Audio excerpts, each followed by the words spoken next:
Good evening, everyone. Good to see you all. Thanks for your attendance this evening for our December 15th Verona Area School District Board meeting. I'm going to call the meeting to order, and let's establish, please, that we have a quorum beginning with a roll call vote. Joe? Here. Corby? Here. John? I'm here. Meredith? Here. Juan Carlos? Here. I am here as well. We do have a quorum. Corby, has this meeting been properly noticed? Yes, it has. Thank you. To help ensure that we're centering our board work around our shared values and serving our students, we begin each of our board meetings by reading our district's equity framework and the Ho-Chunk Land Acknowledgement, which can be found at the top of the agenda. Meredith, would you please read those aloud for us this evening? In the Verona Area School District, our mission is that each student will acquire the knowledge and skills necessary to achieve their personal goals, thrive in a diverse global society, and lead a healthy, self-fulfilling life.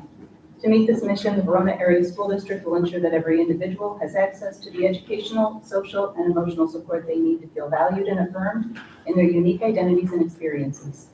We acknowledge that inequities and power dynamics exist in our system such that some individuals, on the basis of their identities, face barriers to accessing the opportunities they need to experience success. In acknowledgement of such, the Verona Area School District is committed to disrupting these systems of inequity. And the Ho-Chunk Land Acknowledgement reads, there are currently 12 tribal nations who call Wisconsin home, with the Ho-Chunk Nation being the primary group living around Madison. No matter where you are in the state, you are on the ancestral land of a tribal nation. As we begin our meeting, we honor the land upon which we stand. Thank you. Board members, calling your attention to the remainder of tonight's agenda. If there are any questions, any amendments, otherwise I'd take a motion to approve the agenda as printed. So moved. Thank you, Meredith. Is there a second? Second. Thank you, Juan Carlos. All those in favor of approving tonight's agenda signify with aye. Aye. Any opposed? Okay, moving on as we shift in our welcomings, a couple of recognitions this evening. Dr. Clarity, I'll kind of let you choose. We have a staff and student recognition today. Always a great way to start our meetings. Start with our students. Okay.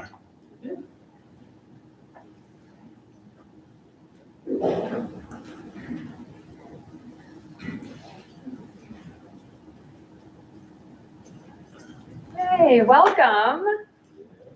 So good to have you all here.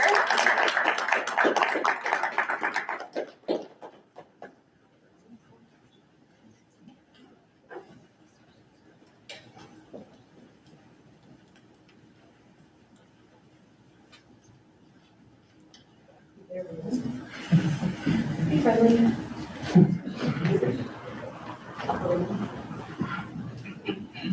Good evening, everyone. This is the Accidentals, the high school vocal jazz group. My name is Heather Thorpe, the director for these wonderful young people here. We're going to sing an oldie but a goodie. You'll all recognize it as we get started. You guys remember this still? Yeah, okay. A one, a two, a one, two, three.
We have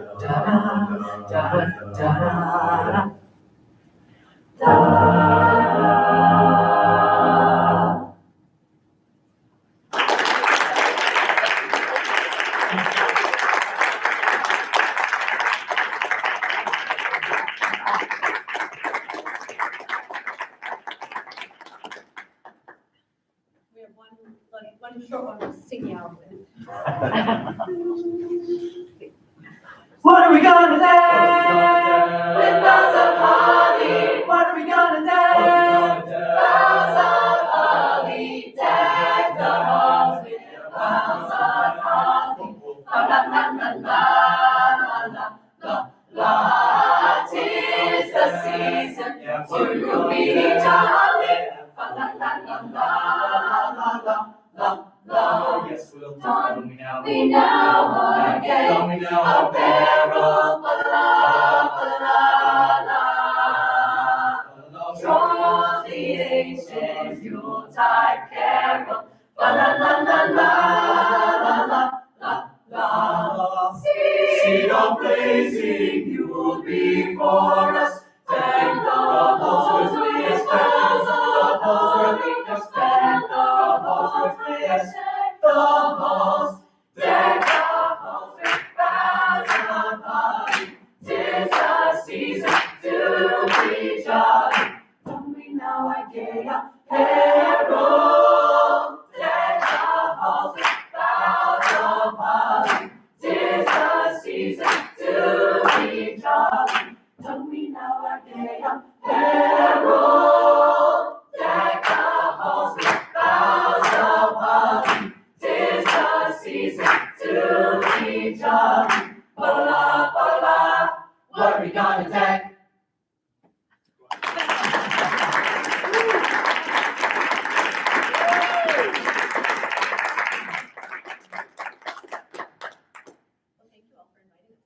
Thank you, Ms. Thorpe. Anything else that you want to add about just, we are so appreciative. This is such a great thing that we look forward to every year. Thank you all so much. My face hurts from smiling and I held myself back from dancing along.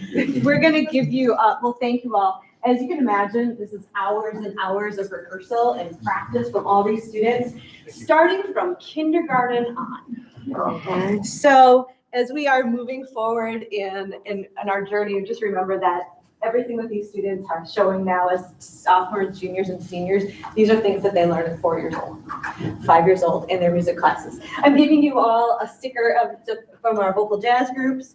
This is our accidental, this is an audition group, but really singing and music is for everybody in the Verona area school district. And you're just like, we display it with pride. How important music is into all of our students. I think you would see these students here and you can see how much joy the music brings, but also the fact that they are doing this without a director. They're collaborating, they're working together. I'm there as a guide, but they're working together and always with joy and laughter and sometimes tears and hard work. And hard work is just not always fun. But there's tons of learning that happens there. So thank you for inviting us. Display these stickers, share them with a friend. I'll leave these back here with all of you folks too. I have a few more Verona, but these stickers are designed by one of our students, by Izzy Texador, who is just an all-around artist in music and art, and all of these students, just wonderful human beings, well-rounded learners. They are in AP, they are in sports, they are in everything. It's just important to remember that. We have to make sure to have a place for all of our students to succeed. So thank you. Thank you.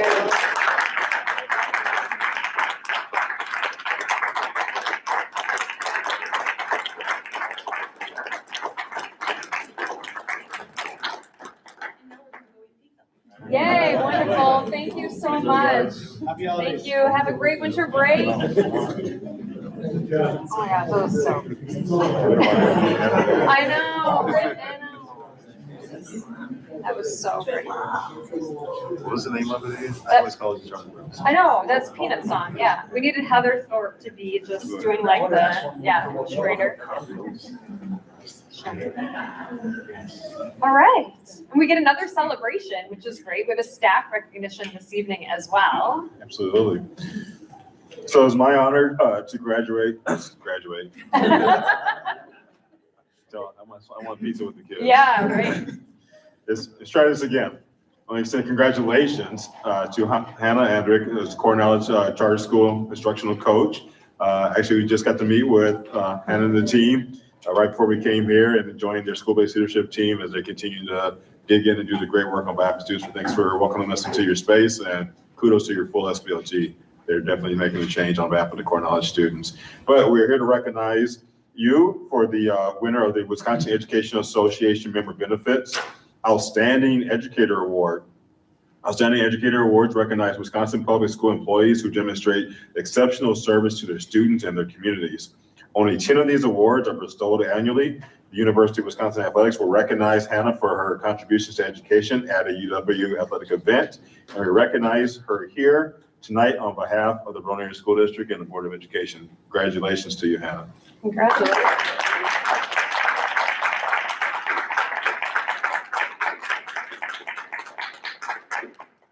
Thank you, Hannah. Anything that you want to add while you're here? Not to put you on the spot, but we certainly want to give you an opportunity if you want to share anything. Yeah, this is my second district that I've been in, and I have really loved Verona. I feel like Verona has reinvigorated my love for education, just with all of the amazing work that we're doing here as educators. And I've gotten to work at Badger Ridge Middle School, and then now I'm at Cornell, and it's just amazing to see all the amazing educators that are in our district. So thank you.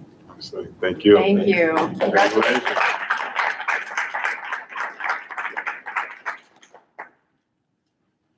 All right, we'll shift into our superintendent's report. So Hannah in particular, welcome to stay, but we also recognize the service you're doing every day to our learners and families. So yes, thank you so much for being here so we can celebrate you, and we'll continue with our superintendent's report. All right, for the next part of the superintendent's report, I'm going to turn it over to Chad Weezy and Coach Steiner to talk about electronics and some information on a project that we would like the board to hear and provide some valuable. I can't speak today. That's okay. Right. I'm just smiling, my face hurts. It's cold weather and frozen cheeks and smiling happy from choir. So turn it over to Chad. You know what, I don't see your inability to speak, maybe that you're on the doorstep of another birthday. Wanted to be the first to Wow. wish you a birthday, happy birthday. He got me at the last board meeting. Yeah. He's also an undercover birthday guy. So we won't have another board meeting until he flips the calendar again. I'll see you, happy birthday. Well, The sass is real. Well played, Chad, well played. Happy birthday. Can we take a second to appreciate how young our baby is? Yeah. It is good to see everyone tonight. Typically, I follow it seems like a student performance or student artwork with a $3 million budget deficit or a problem I'm bringing to the school board. That's not the case tonight. We've got two, I think, really exciting agenda items we wanted to review with you. I've got Adam Steiner here, who we're going to kind of tag team a proposal. We want some feedback with the board. We've got a couple of folks from Daktronics here. I don't know if you guys want to just introduce yourself, if you would. Yeah, my name is Chris Lukowski with Daktronics. I've worked at Dak for almost 23 years. I live on the north side of Madison. Both kids go to Mendoza Elementary. Thanks for. My name is George Bench. I'm from Green Bay, Wisconsin. Chris is more on the sponsorship side of things. I'm more on the equipment side. So any equipment questions you might have about Daktronics, under guy. Thank you. Thanks for coming. So we've been working with Chris and George, I think, well over a year to bring this proposal to the school board tonight. In a nutshell, I'm sure most of our board members are familiar with what you see at, I think, many area high schools now, where their main outdoor competition field, and in some cases indoor court spaces, have advertising sponsorships that essentially endorse and pay for a state-of-the-art video board that we wanted to kind of go through with you tonight. I think this is, and Dr. C can kind of talk to this as well, this would really be our district's first step into a more strategic and major partnership to help better the facilities and experience of our school district. I think as you walk your way around our high school and our facilities, you haven't seen a ton of outside branding. So I wanted to at least get that in the space, that this would be new, I think new and exciting for all of us, but certainly would be something that this district hasn't necessarily looked to in the past, but we wanted to go through this proposal for you and know that Dr. Clarity, myself, and Adam have thought through this before we ended up bringing this your way. So tonight we're going to do, and we did share the full project proposal with all of you in PDF form, and it is tied to board docs, and we essentially have a summary for you this evening. So we're going to go through the background of the proposal. We're going to talk through what partnership opportunities might look like. At that point, I'm going to turn it over to Adam. I think he's got some ideas on how sports media and connecting this to be a learning experience for our students could be a really good thing. And then we're going to finish up with a little bit of back and forth. I'm interested in the board's feedback in terms of if we're in favor of continuing to explore this option and what it might look like to fund it. So again, and these are screenshots for the most part out of the full proposal we shared with the board and connected to board docs tonight. So we do believe that this partnership would give us an opportunity to highlight academics and connect students through kind of the press box version of what's going on the field. And I think there are a ton of applications that could actually happen if we can end up with a video board at our main competition field. We do believe there are connections to band and cheer, potentially even choir, student government, and everything in between. We are excited about the fact, similar to my second agenda item tonight, the Miracle League, we believe in the end, this could be a free endeavor and potentially even a revenue maker for our school district. And we're very lucky to have the two folks from Daktronics here. We will not be the first. In fact, we would be one of the last in our conference to do this. So it's not like we're the first to go. Like, is this really going to work? Daktronics has proven that this is a model that would work for our school district if we're in favor of it. And lastly, this would be super for our athletes if we could pull this off. We do believe this would be a value add to our school district.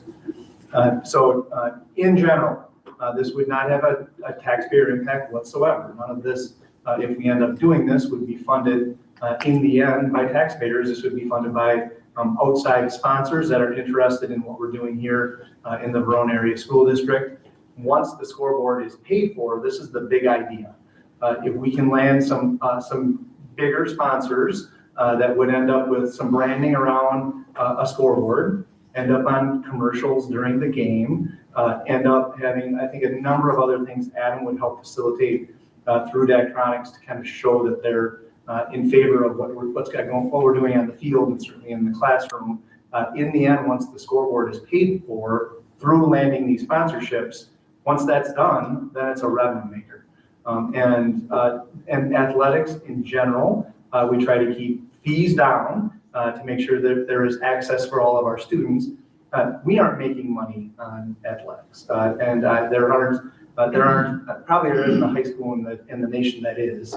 But we believe it's a really important piece of engaging our students. And you heard from Adam, the large number of students that participate in athletics around our district and the related GPA that kicks out the other end. And so Adam's short money every year. We meet on basically a weekly basis and continue to do budget updates. And his work, the cost has not gone down when it comes to equipment, when it comes to transportation, what we have to pay officials. And we look forward to the fact that this has the possibility of kind of filling some of the gaps in his budget to support our student athletes. It would certainly be a modern and engaging experience. It does give our chance, Dr. Clarity and certainly our school board has really prioritized making sure that we're in the community and that our community businesses are aware of the great work going on in our school district. And quite frankly, we don't have many opportunities, minus an occasional fundraiser, for a business partner to step up in a recognizable way to say, we're in to support Verona Area School District and its student athletes. And this would give us a forum to do that. And we believe there are people that would step up if the school board's in favor of this opportunity. It's simple and sustainable. Once we pay the scoreboard off, and we would be kind of debt-free on it. Again, it would be a revenue maker for us once we line up our sponsors. There is a little art that we've been working with Chris and George on what it possibly might look like.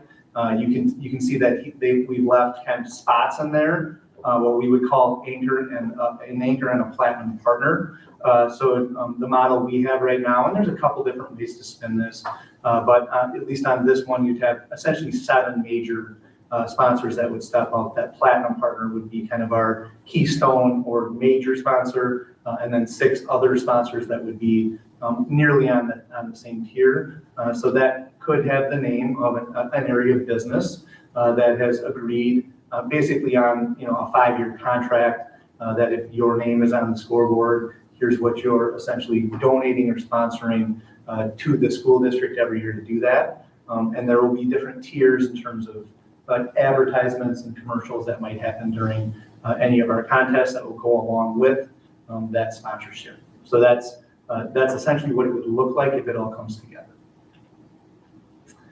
This is at least our latest best thinking on what we've kind of seen success with area school districts in terms of what this might look like. Again, there's a few different ways to spin this, but a platinum sponsor would be up for a $15,000 a year, donation, or would be in for the district for $15,000 a year. Then we've got different level sponsorships that would be put into a package, all the way down to $3,000 a year that would come up with digital exposure and some rotating logos. We took a screenshot out of the project proposal we wanted to share with the school board, and this is just general math. But in essence, we're about $300,000 in for the scoreboard, about another $130,000 for installation. We'd have to do a little more exploration on what would be needed for wiring. The estimated total project cost would be in the neighborhood of $400,000. We have worked with Daktronics. They are part of several purchasing cooperatives, and the board eventually would have to be comfortable with the fact that their involvement in purchasing co-ops is they have done the legwork already to say that this would be their competitively bid prices. And essentially, we're bringing you a Daktronics proposal this evening. That's kind of the Southern Wisconsin, I think, Wisconsin standard for a project like this. The board can certainly push on this and say, we wouldn't be ready to approve this until you said you sent this out to bid, or you did a little more homework with Daktronics to make sure that they've sharpened their pencil in terms of pricing. But the proposal we're bringing you tonight would be with Daktronics, essentially because they are the Southern Wisconsin leader in this, and have proven that they can put a complex project like this together for the school district. Did want to have Adam talk a little bit. I think there's sale opportunities, I think student leadership opportunities for what this might look like. Yeah, when I first brought this to both Chad and Dr. Clarity, first question I asked, well, who's going to run it and how are we going to make it? Obviously I have a great team around me, but we don't need to add work. But this is a great opportunity to tie that athletics in with that coursework that our students are already doing on their day-to-day studies. So I went through the course prospectus. I looked at a lot of classes and what could help and make this operate at a high level, and also help us work ahead and give students opportunity to see their work out there in front of the community. When I was doing some digging, we get upwards of 5,000 to 6,000 people at any given football game. So they now get to say, hey, mom, dad, aunt, uncle, I made that graphic. And that's something that, sometimes our students that favor the graphic design don't get to say that in the same way that a player out on the football field do. So within the art department, the big thing is video production. You see a lot of cool intro videos. We have a lot of great alumni that are in this. I'm sure if you've ever been to a football game, you see our sideline. Sometimes there's more cameras than people, it seems like. But use that to make those cool intro videos, the highlight videos. Chad mentioned, like, favoring our cheer team, our dance team, like making cool videos with them and giving those students different opportunities to highlight each other. Photography, computer art design, 1, 2, and advanced. So obviously you can tier what we're asking them to do. And it's going to be a lot of working ahead. Hey, can you make some templates for us for next year? Try to be advanced. And it can be a cool way for students to connect with, the outside extracurricular. And then from the business side of things, our DECA program is growing exponentially thanks to Ashley Otten and the great work she's doing with DECA. And they're continuing to expand those offerings. But you see the direct tie-in with things like the sports and entertainment marketing class we already offer, and then digital marketing, about how this works. And this is an opportunity for them to potentially support us and be like, what kind of plan would you put out there? What do you want to offer? And especially as we go, in 5 years, if we choose to go forward with this, we're going to go out and do it again. So this could be a student's capstone project, is to create the pitch for us, right? Work directly with those students that are looking to really get into this, to have that real world experience. It ties in. And finally, there's a new course opportunity that Daktronics creates. It's called DAC Classroom. So it helps create a lot of these opportunities for kids and gives you that curriculum. Right? You want to see some of these jobs that you can get out and do. Here's an opportunity to learn about them. Here's some of the curriculum. So we're not asking teachers to go out and learn. I'm not asking you to become a video production expert. I'm asking you to help our students learn this information. And so then they can create that show, like create that experience that is a Wildcat sporting event. We're fortunate now, we're getting into our second year of hosting track sectionals. We get about 7,000 to 8,000 people here for that. That's not a high intense football game, but there's a lot of downtime. There's a lot of time for students to express their learning and make, a quick 5-second highlight for the 100-meter dash finals. So we pair up with that classroom that allows us to say, hey, I could go to our teacher and say, hey, I have sectional track, and you have class start making stuff for me now, and that's not till May. And then they let those students see their work come to fruition. So that's the big thing, obviously, is, athletics is one portion, but that community in the school is also just as important in making sure that they can see themselves using this video board. I wanted to thank Adam for his willingness to bring this kind of to Dr. C and myself. This will not end up into like less work for our athletic director. As you can imagine, it's going to, if and when we actually pull this off, it's going to be Adam coordinating with potential classroom teachers, student leaders, off-season athletes who are into this stuff. But you're going to have to put together a script, kind of like your mini Fox football or soccer for the evening, in terms of when you roll the commercials, when the music comes, when you roll back highlights, and it will not be less work for Mr. Steiner if we end up pulling this off. But I do think it has the possibility of providing an amazing game experience for folks in the stands, and also a really cool experience for our student athletes. So we're excited to be here tonight and talk this through. I have one final piece, and then we're here to answer any questions you might have. What will eventually require a board vote is we are not asking for the sponsorship money up front from the potential donors or sponsors. They will sign a sponsorship agreement that will likely be a 5-year handshake in writing with the school board that I'm in for $10,000 for the next 5 years. There would be signed paperwork that would go along with that, but we wouldn't want to wait 5 years to build the scoreboard. Neither would the sponsors. They'll be excited to see their name up as quickly as we can pull this off. So one of two things has to happen. One, we could potentially pay for the scoreboard in cash and not finance it, and we'd need board approval to do that. That would send us into a budget transfer. Pete's not super excited about that possibility, but there would be the possibility of us paying for it up front, and then we don't incur interest charges.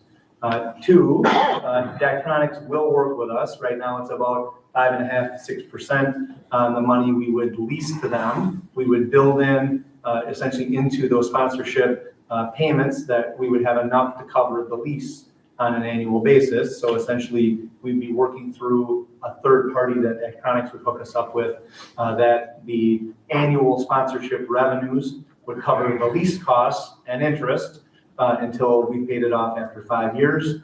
Then we can abandon the lease because we've had the thing paid off for a $1 buyout, and all the revenues after that would be ours. Three, which may be intriguing, and I'm interested in the board's feedback on it.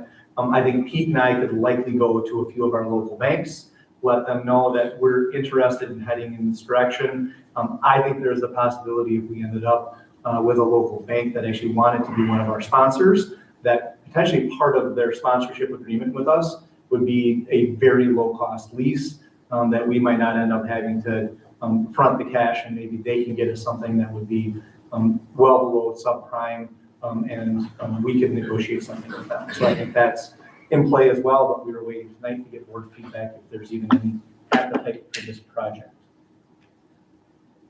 We'll have time for questions, comments, concerns.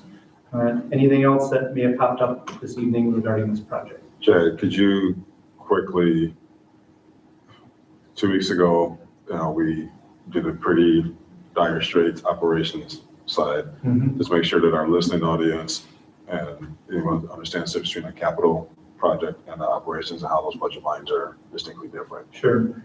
In this case, this would technically be a capital project because we're building an asset for the school district. That's one.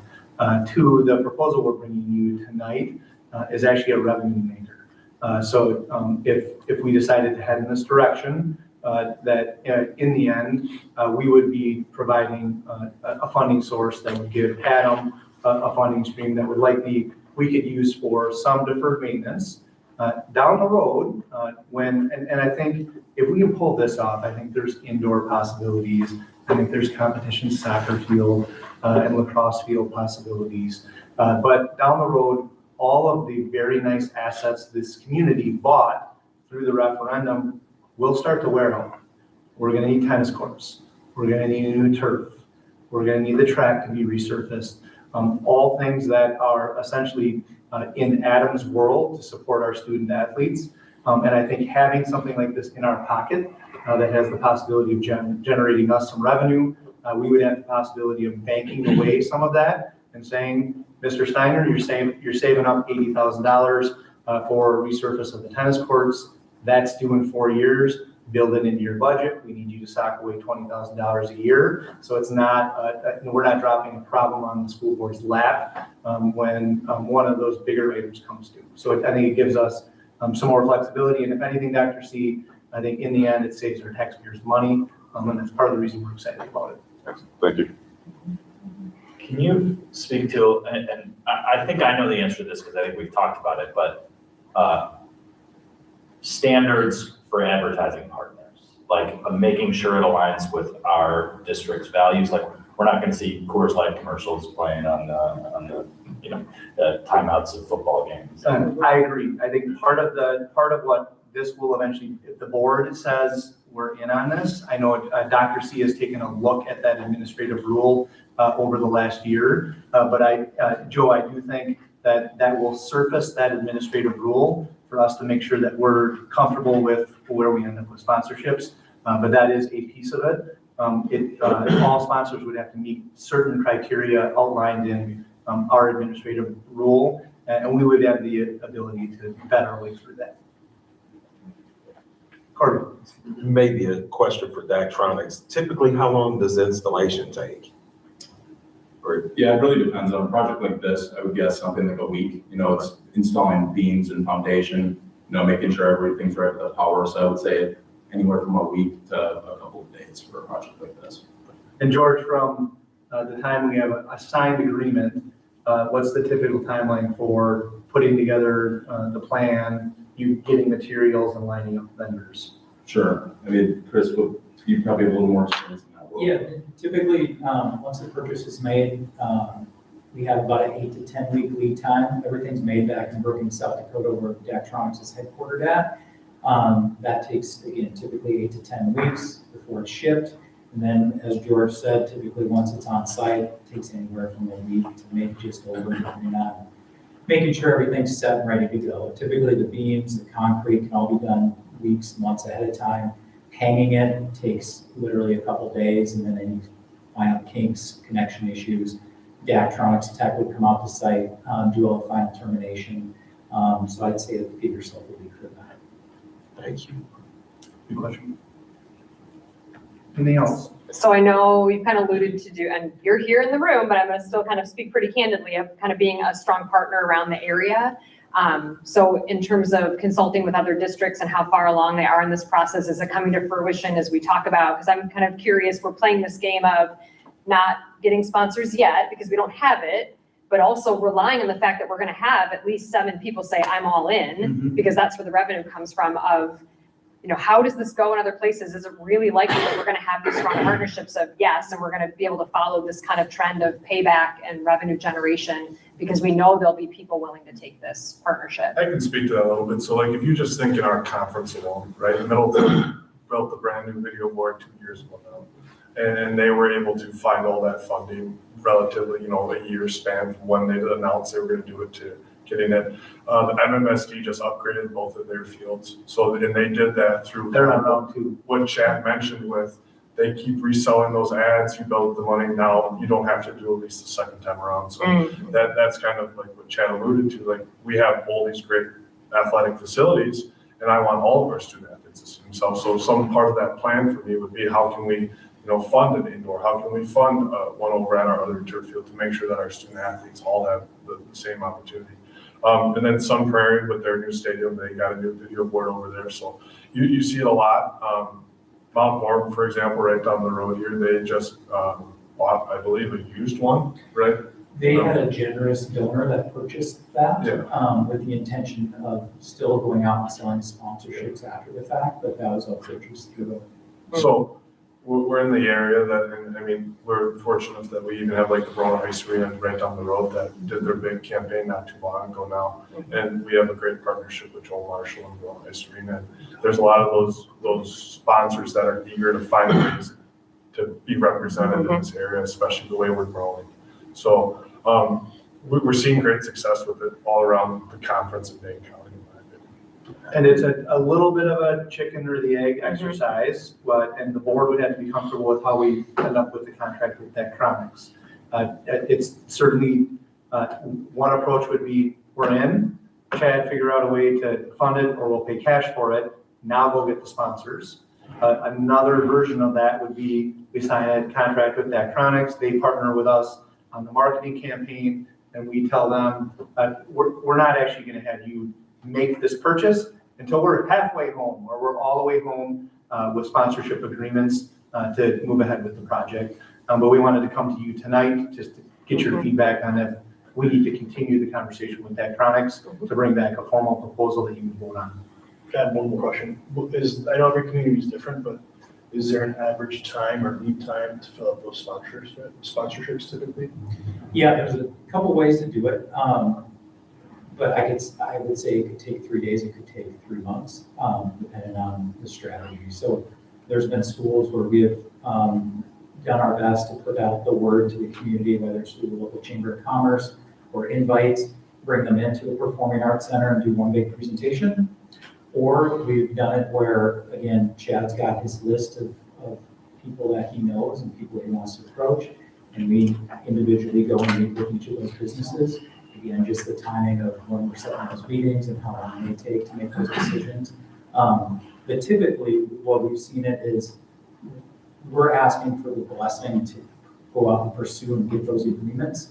Only until we have those agreements in place would we ask for you all to move forward.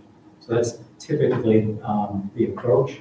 Although we have seen it where we get really close, we're getting up to that end of spring where we need to place that order to have it up for the first football game, and then the board makes the decision to pony up the extra $10,000 to make the project. So completely up to you, but typically it's contingent on the sponsorships.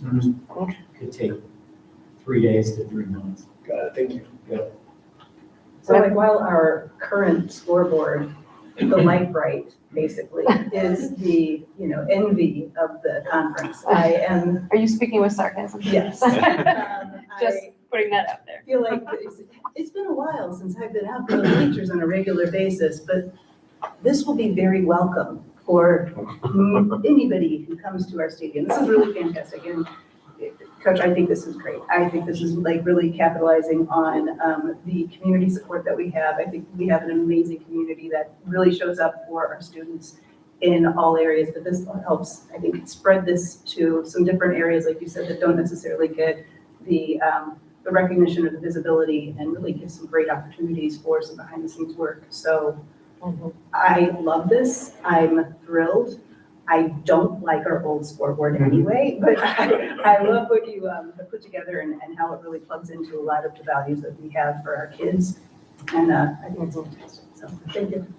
And I think it gives us opportunities, Meredith, that whether Miller's is a sponsor or not, they are so good to our student athletes with brat sales, you name it. We don't have a real good venue right now for Adam to throw on a 10-second spot at a football game. Thanking people are helping his work, and that would give us a possibility of doing that. I do want to, so I'm very supportive of this too. If the only thing it did was solve the you can't hear anything at a football game, it would be a win in my opinion. But Chad, you had alluded to a question about competitive bidding. And I do think that's something we need to talk about and consider because, you know, we have our policies that say we need to do this. And I don't feel great about making exceptions to policies for purchases we're excited about, kind of thing. So, I mean, I don't know what it would look like. I don't know that it needs to formally go out to like a full bid, but some kind of price comparison or more information from Daktronics internal competitive bidding, so we can kind of look at them more as a, you know, general contractor type of role. Just something that gives us some satisfaction we're in compliance with our own policies around competitive bidding of large purchases. So I would agree, but I would also say, I think it's of value that this is something that we can see in action in our neighboring districts, so we also know how it works in practice. I don't disagree with what you're saying, but I think that's also a value add that may not show up in a. Yeah, I think at a minimum, I think we, to Joe's point, I think we can ask the Daktronics team to, I think you can prove some competitive pricing and markup internally in terms of the pricing you're getting for installation and materials. I also think you can ask them to produce documents in terms of the value related to purchasing cooperatives they belong to. And if that didn't meet the threshold for the board regarding OE6, which we're presenting on tonight, you could say, Chad, put out a full RFP, and we would put out an RFP with likely local experience. We'd ask them to prove that they've done this before and can pull this off. And we'd probably put some specs in terms of what the scoreboard would actually look like. There's a chance that Daktronics might be the only respondent to that. It's a little bit of a risky run, but I think it would be the board's decision to decide how it runs in 46.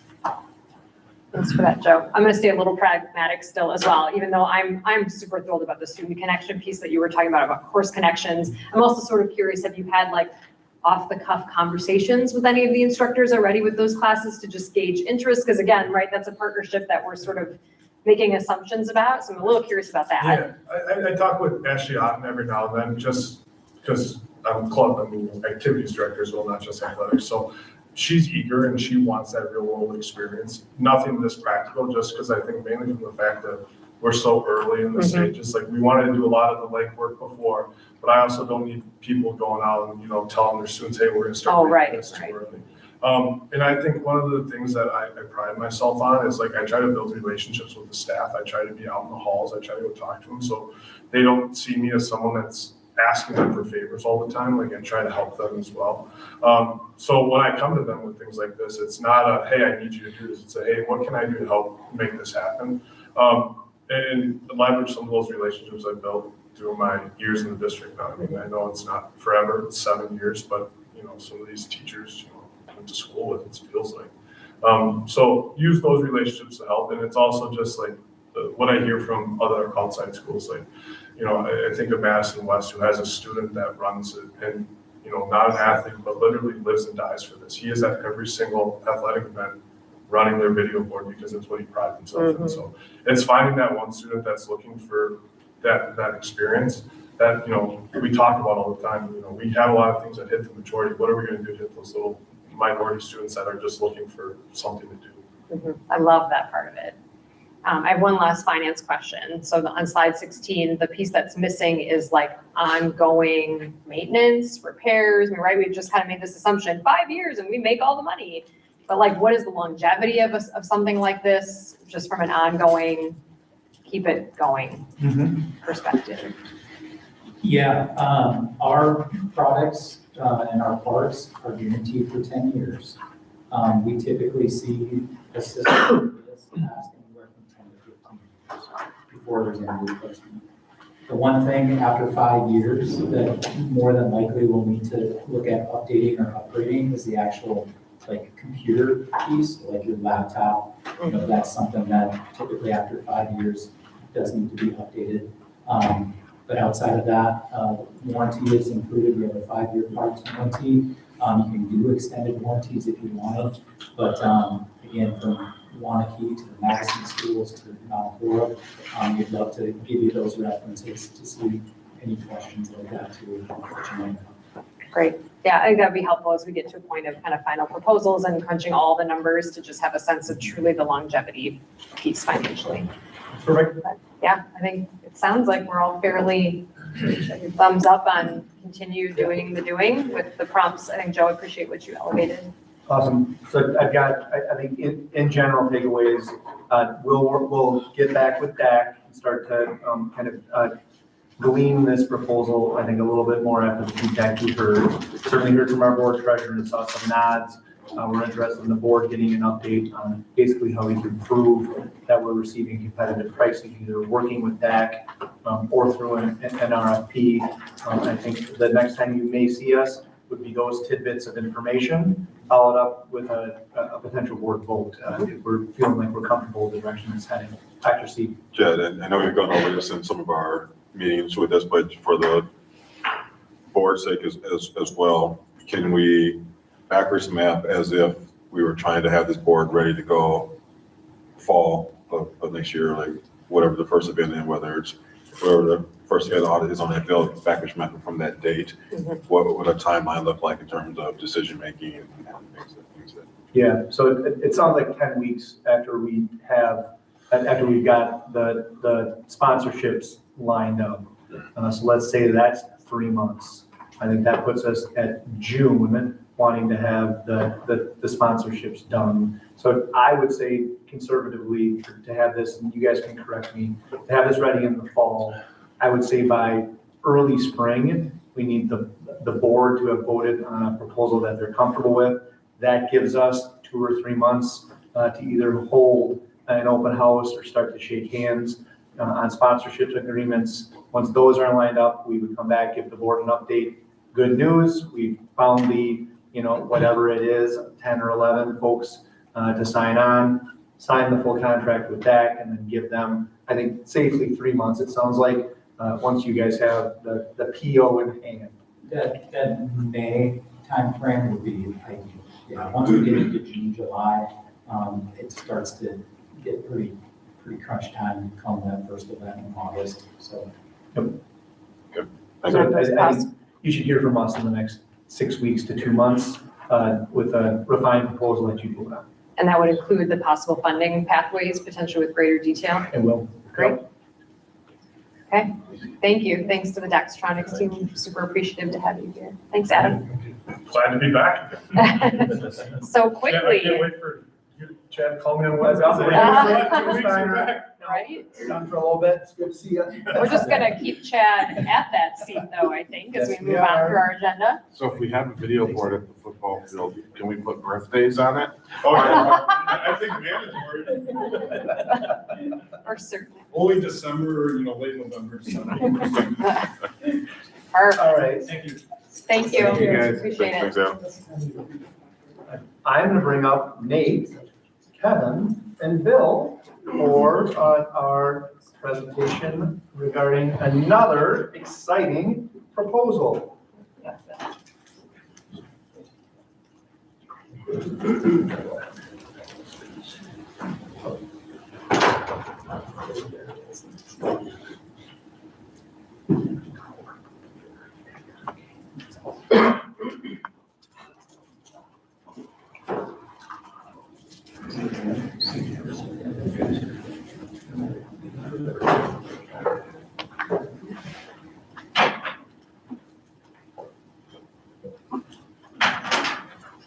Okay. The school board, this is not the first time you've heard the term Miracle League. I wanted to remind us the last time we talked about the possibility of a Miracle League field somewhere on school district property. We were exploring the possibility of potentially selling a piece of land behind one of our schools to have the city of Verona potentially partner with these fine gentlemen to build a Miracle League field. For a variety of reasons, I'm not going to dive into tonight because I guess I actually don't understand the entire story. The city has decided that the timing was not perfect for this partnership. And in turn, I have made a few new friends who I brought with me tonight. So I'm excited to give you a new version of the Miracle League proposal this evening, and I brought some guests that are going to talk through this. So we're going to tag team this just a little bit. I'm going to first kind of give us the agenda, introduce our guests, and then we're going to kind of walk through a project proposal and see if the board's got questions or feedback. So we're going to do a little bit of background in terms of the Miracle League of Dane County. We're going to introduce our community partners.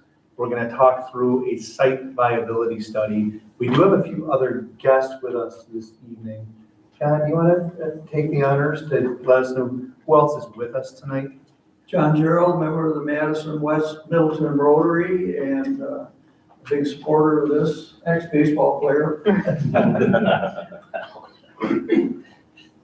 Greg Sweeney, who is the construction manager for Miracle League, Dane County, and will be involved. Former Windorf guy. Okay. And you were very involved in the Cottage Miracle League. Okay. Andy Messerman, engineer with Snyder, who has been involved with quite a few Miracle League construction projects. Jack Ferrari, a member of our Rotary Club, current secretary for the last 10 years, I think, and finally retiring. Mary Beth Brownie Salee back here is the president of our Rotary Club. And Bill Mowbray is the incoming president. So it's wonderful to have you here. Yeah, it's thank wonderful. you. Very interested in what we're going to go through with you this evening. I can tell you that from the get-go, all the people that are here tonight, every interaction I've had with them is pro-kid, pro-community. We're excited to have something like this on the west side of Dane County, and how lucky are we to have them here tonight and go through this possibility. So I'm first going to turn things over to Bill. Bill, you've got the floor. We worked up a little bio here. You certainly don't have to read it word for word, but I think we're interested in hearing your story and kind of hearing your involvement with Dane County Miracle League, what it means to you, and why Verona. I sent Chad a picture of me 20 years ago. But I wore the same sweater. Well, the Miracle League is very personal to me in that growing up as a child with multiple disabilities and a love for baseball, I was not allowed to play ball back then. And when I heard about the Miracle League concept 7 or 8 years ago, my wife saw me start tearing up on the couch saying, wow, that is exactly what I would have liked, and it's exactly what I need to get involved in. So the Miracle League has turned out to be not just a baseball league. It's a program. It's a baseball program, but what it really is, it's a program that allows kids to feel accepted and included, to feel normal, to grow themselves in their confidence, to grow their social skills, to have fun, to enjoy themselves, build self-esteem. And one of the things that we quote is that it allows them to never let a boundary define them. And we started in 2021 with 90 kids, well above what we expected. And 5 years later, we're at 320 kids. These are children ages 4 to 20. We have 18 and 19-year-olds that kept asking me, can I keep playing? So we raised the age. And these are kids that are about 40% women, girls, or 60% boys. Surprisingly, field is in Cottage Grove. It's a special field that allows kids with wheelchairs and walkers and any mobility issues to be able to maneuver with the help of what we call buddies. These are volunteers that are beside them the moment they step on the field. And one of the beauties of the Miracle League is that these volunteers are high school kids for the most part. These are kids from the community that their eyes are opened by what these kids can do. And that has an impact on them as well. The other volunteers that we're seeing are the special ed teachers and the teachers of these kids that decide to come out and be their child's buddy. It's turned into an incredible community. Yes, it's a baseball program, play baseball, but I think as the Rotarians would tell you when they came out, they expected to see a baseball program. But I think they saw something more. I think they saw a celebration. When these kids come up to bat, whether it's hitting off the tee or being pitched to, at the very beginning of the season, they are in a shell, they have little confidence. By the fourth or fifth, they see some of the older kids being pitched to, and they say, no, I don't want the batting team anymore, I want to be pitched to. And they might swing and miss 10 times, but that 11th time when they hit it, you won't believe the impact it has on those kids. And I also look at the stands of the parents, and that's a celebration itself. These parents are not allowed to volunteer. We want them to stay in the stands, enjoy their child, and that has developed into quite a community because of the 90 kids that started with us, 70 are still playing. And so they've developed a community along with more parents. I hear them talking about strategies with their kids, fun things with their kids, and it's just a build-up for them as well. Their self-esteem is developed as well. When you watch the high school kids out there, and at first they kind of stood there and watched the child kind of stumble, and all of a sudden they started to fall, and these kids go, wow, you can see it in their face. So it's yes, it's an athletic program, but it's more than that. And so we have grown out of space in Cottage Grove. And it's also become a little bit of a difficulty for people on the west side to get there. And my vision a couple of years ago was we need to build a field on the west side. Along comes the Rotary Club, who came out to see some games. And the leaders came to me and said, how can we help you? I said, well, my vision is to kind of build a field on the west side because we're risk growing. And I think they caught the vision by just watching what was in front of them. We have kids that parents send me notes about, well, our child now wears this uniform top to bed. It's pajama top. They take it to, they wear it to school. We get a Major League Baseball comes. Few kids have their uniform up on a wall in their bedroom. I get teared up every night watching these kids. They're just enjoying themselves so much. There's no negative to this whatsoever. We've had 2 kids drop out because of it was too much for them in the 5 years, and 3 of them dropped out and they came back. So I could tell you more and more on this, but it is a community program because when you come to a ballgame at night, you've got the kids, you've got the parents, you've got the volunteers, you've got the community. We get close to 300 or 400 people coming at night to see a ballgame, and most of them are just from the communities who heard about the Miracle, come out, and I get a tap on the shoulder from somebody and said, thank you for doing this, and and this is unbelievable, and what a blessing it is to me, but, and to all of us who are involved. So with the Rotary Club coming and saying, we want to help build that program on the west side, that certainly was music to my ears. And we want to do this together. This is a collaborative effort on the part of the Miracle League and the Rotary Club. And we want to make this just a tremendous community program for all. Thank you. Bill will be around to answer questions when we get to our presentation. Always good to hear from him. Thank you, Bill.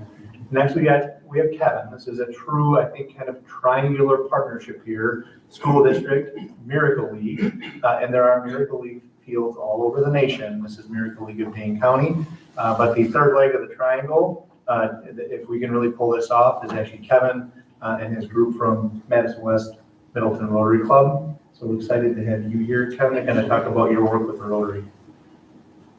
So let me just also make certain you understand with our officers here, this speaks to their credibility and their personal interest in making sure the school board understands we're about the partnership with the Rotary Club and Miracle League. So we're just delighted to begin this conversation with you.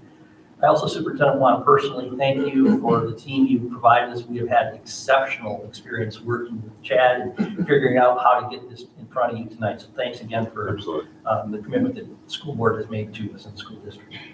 Let's keep going in terms of the vision of what we want to do. And Bill spoke to what happened a couple summers ago. We took roughly 3 dozen Rotarians and families out to club activity. Let's go see some baseball with kids. We had never been to the Miracle League field. Some of us knew about it. And Bill's already talked about this, but I want to make this point very clear. When we went to watch baseball, we thought we were just going to watch baseball, maybe have a beer, whatever. It was an unbelievable, almost cathartic experience for our members to say, my gosh, we could do this, we could help with this. And tonight, we don't want to get into details of how we can do it, but we want to assure you that you'll allow us to go forward with some business details and contractual arrangements with Verona that we can make this happen. And candidly, it's possible in 24 months from this coming summer, we could be playing baseball in Verona with the Miracle League. The Miracle League has the facility in Cottage Grove.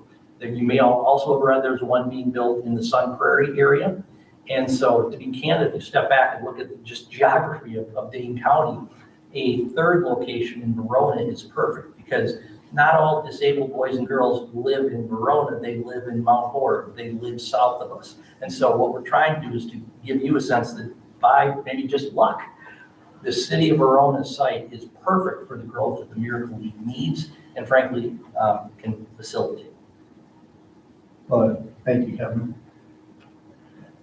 All right, and this was just essentially our vision for what this might look like, where Madison West Middleton Rotary and the Miracle League of Dane County, they're interested in pulling this off, and we believe the school district would benefit from it.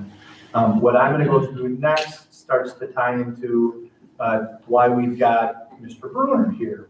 Todd, Todd, I don't want to put you on the spot. I am interested in your left suit pocket. You shared with me what landed in there today out of just happenstance. First of all, I'm a principal. I'm used to being put on the spot. I do want to say I met the gentleman here tonight with PowerPoint, talked to Chad. I am completely in support of this. Should it be something you as the school board move forward with?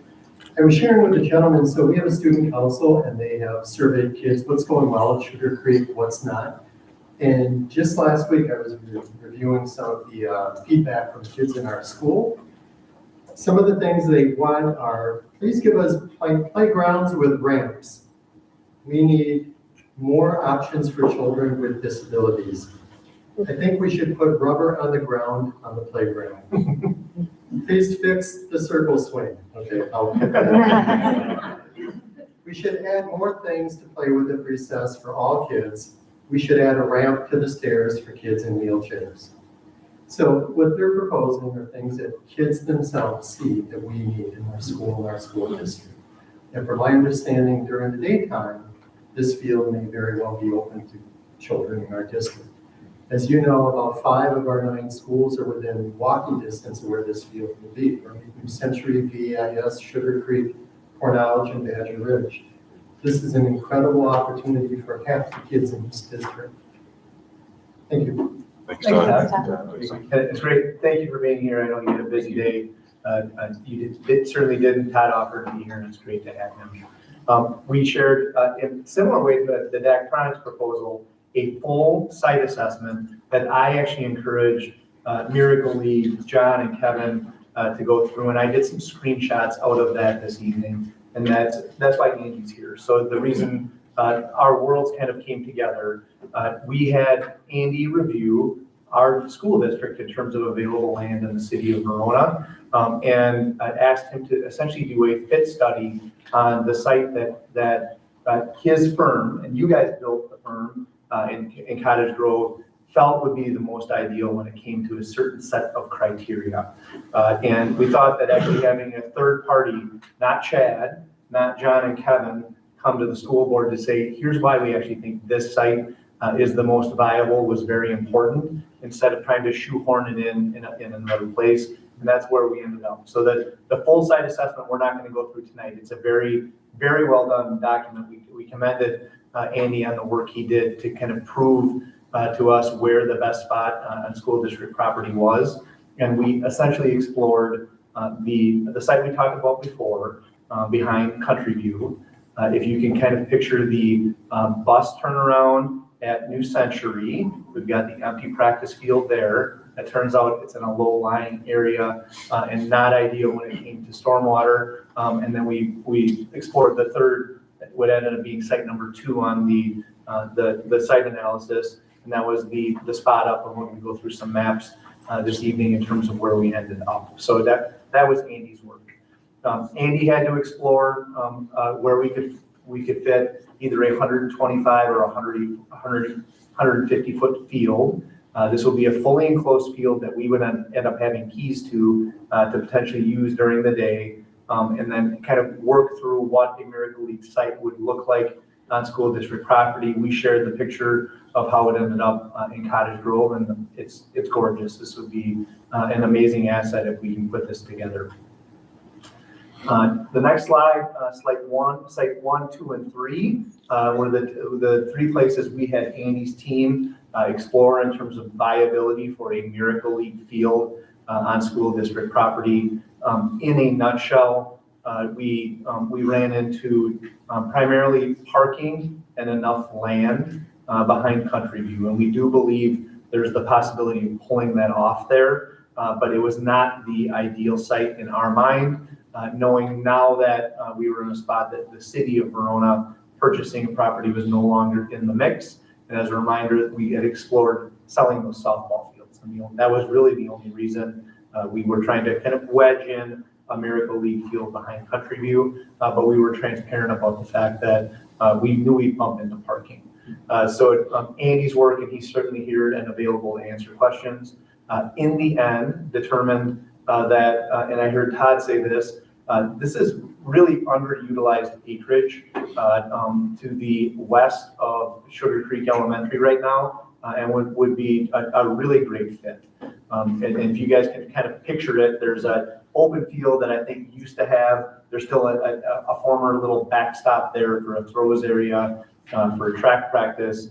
I think the varsity soccer field, practice field used to be to the north of that. You can still see Andy sketched that out. So really the field would be north of central office, Verona, and west of Sugar Creek Elementary. And Andy kind of proved with a fit study on where that might go. The other thing that came to the surface in terms of why this is the most viable site, not only was it really just the layout and the topography of where it landed, but Andy had stormwater concerns on the lower lying area by New Century, and it turns out existing utilities, water and sanitary, actually run right through that area.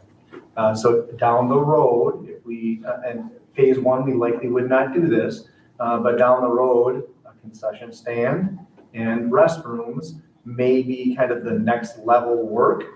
If Miracle League takes off and we continue to have partners like the Rotary Club, And that was gonna be much more expensive if we had to run essentially sewer and water to the site by New Century.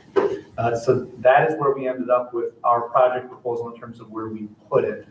And we detailed that in the end, just a summary document that ended up we pulled out of Andy's work with the site assessment.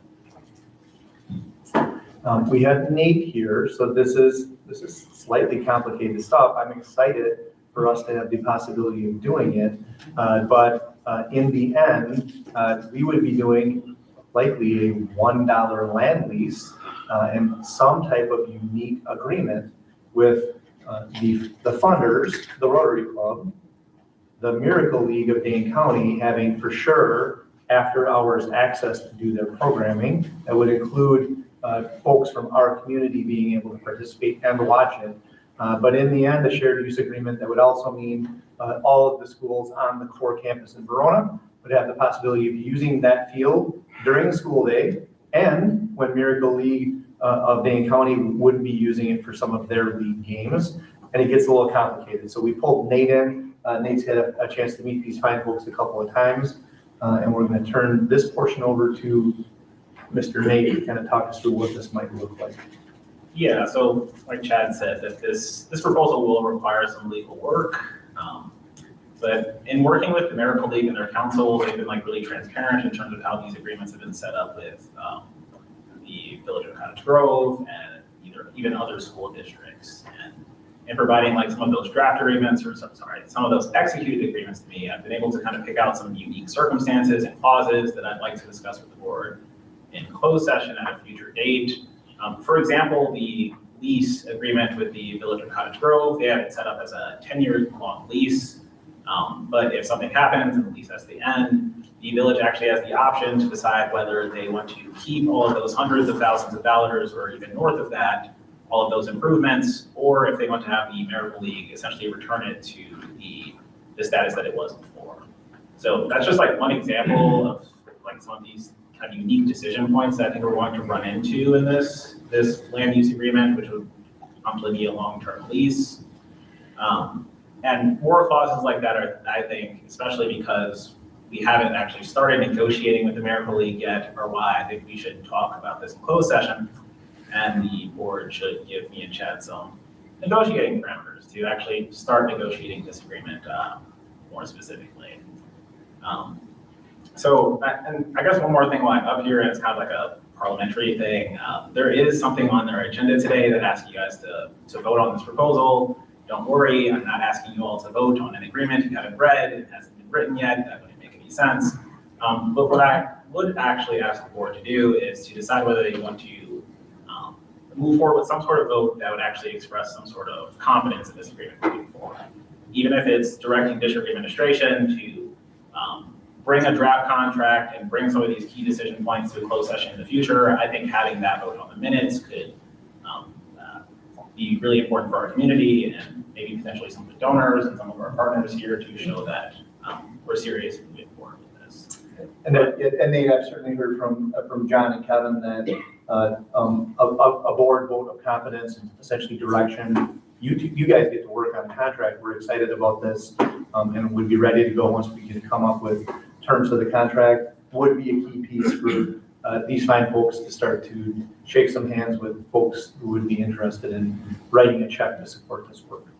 And prior to that closed session, I wouldn't just walk in with the draft contract itself. I would also pass on to the board a corresponding memo kind of outlining some of the key decision points so we can use that time efficiently.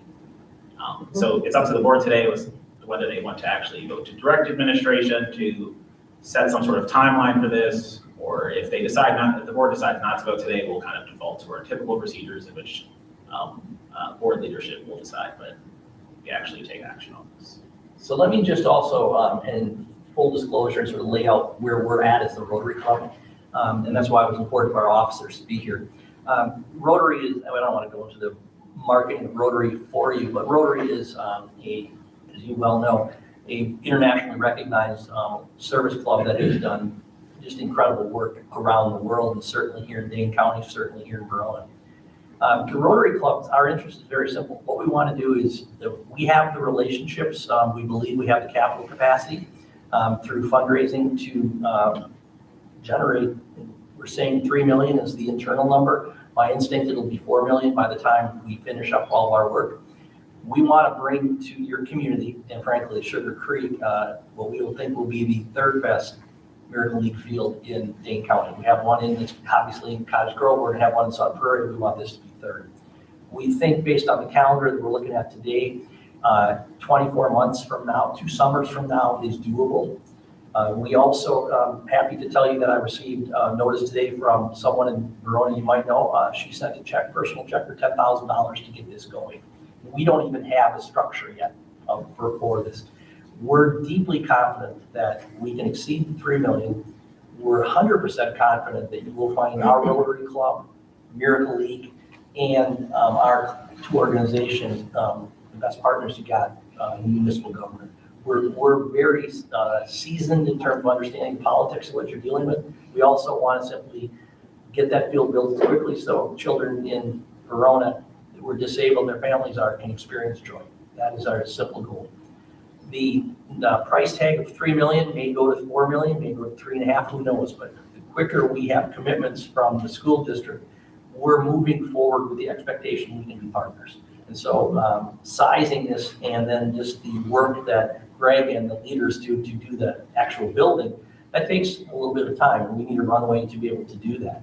But we're confident 3 summers from now, Miracle League baseball can be being played at Sugar Creek. And we also have, we think, the community support not only in Madison, there's roughly north of a dozen Rotary clubs in Dane County. We have many of them that are stepping up saying, we want to help. Can we help in the concession stand? We haven't even gotten to this yet. Part of this, what speaks though to Bill and his credibility. I mean, the Miracle League organization, you look at it and you go, they're based in Atlanta, what do we know about them? Well, that's the Miracle League. And what goes on in Cottage Grove, as when the snow gets out of here and you get a chance next summer to see this, it's just, it changes how you think about the world. With that, we're just deeply thankful for the opportunity to enter into negotiations with you. We can get this done in a reasonable period of time. Chad has been superb to work with on the details. We know we have the technical talent in the room. What we're shorted right now is cash flow for the fundraising. And as soon as we have a project, we will begin that.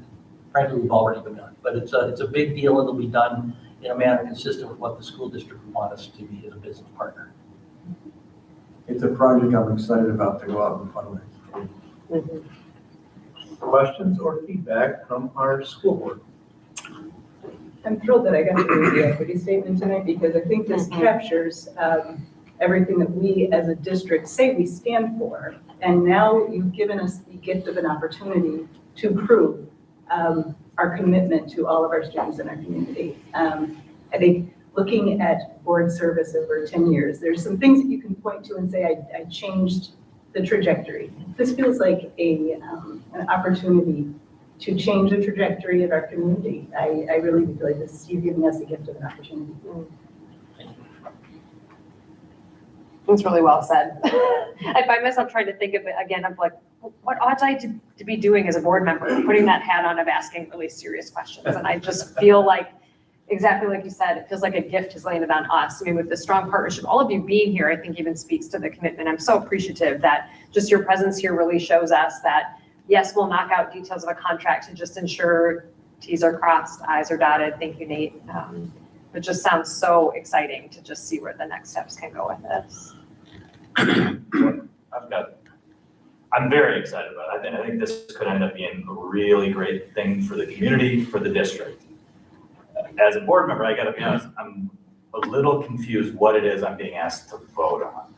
I don't know how I can express confidence in a project without any of the details that kind of matter to us as like fiscally responsible board members. I mean, I'm supportive of the concept, but like without knowing it, like, is this gonna have any financial implication for the district? Who's gonna handle maintenance? Will we have any ongoing capital maintenance costs? Like those details affect whether or not I feel like, and that's ultimately what will come out in an agreement. And so I'm totally fine voting on an agreement when it comes. I'm just unclear what it is I'd be voting on today.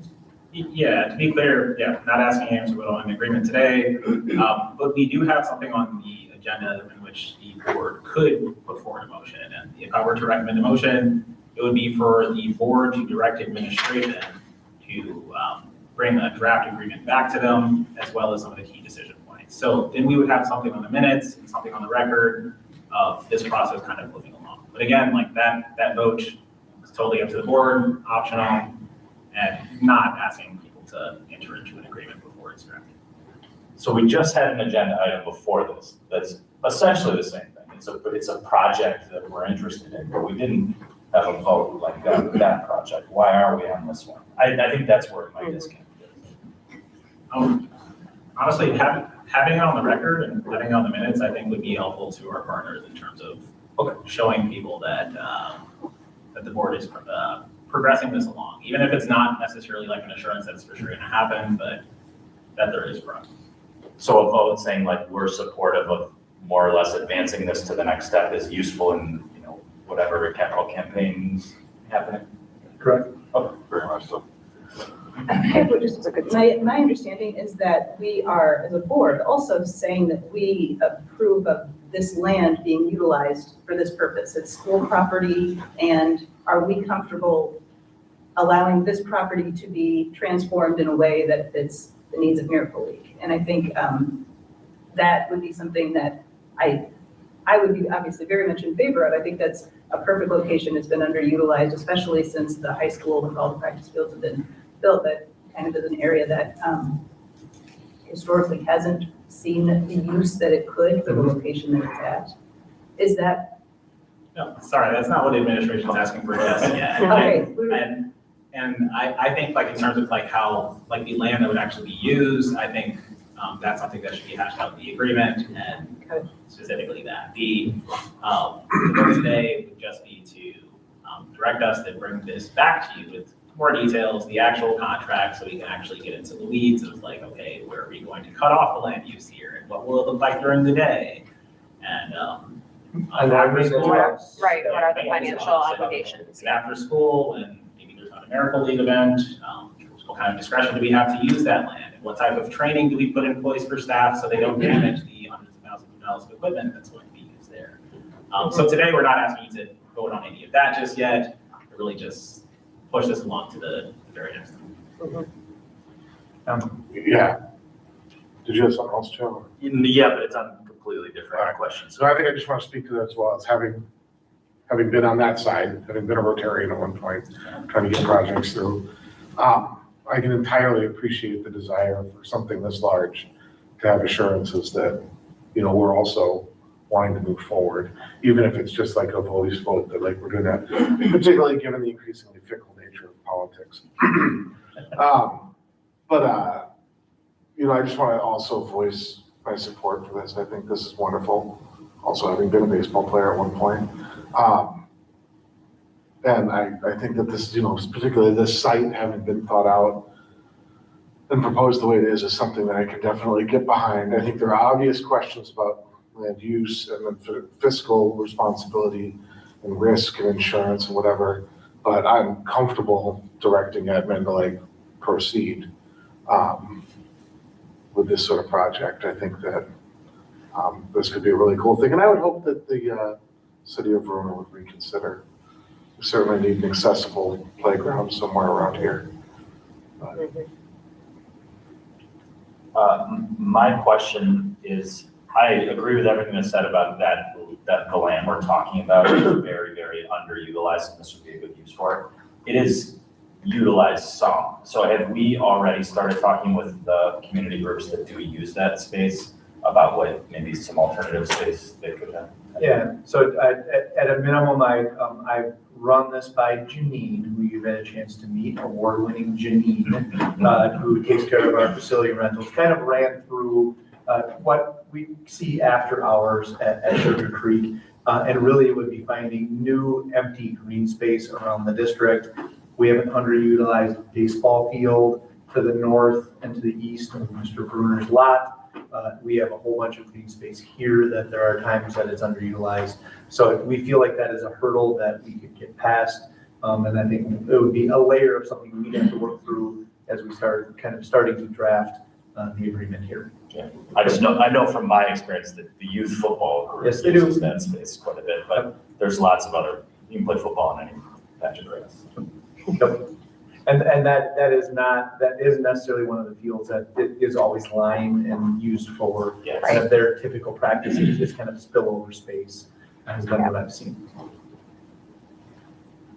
I think we've got a model out of Cottage Grove too, where you can look at maintenance costs and other things and how we have operated up there. And the beauty that Cottage Grove likes is that the maintenance costs are negligible. I mean, it's, you've got a maintenance-free field. Yes, you gotta pick up, they pick up trash and that sort of thing, but that's it. And so it would be our goal to have volunteers to be doing that. So the maintenance really has become not a problem.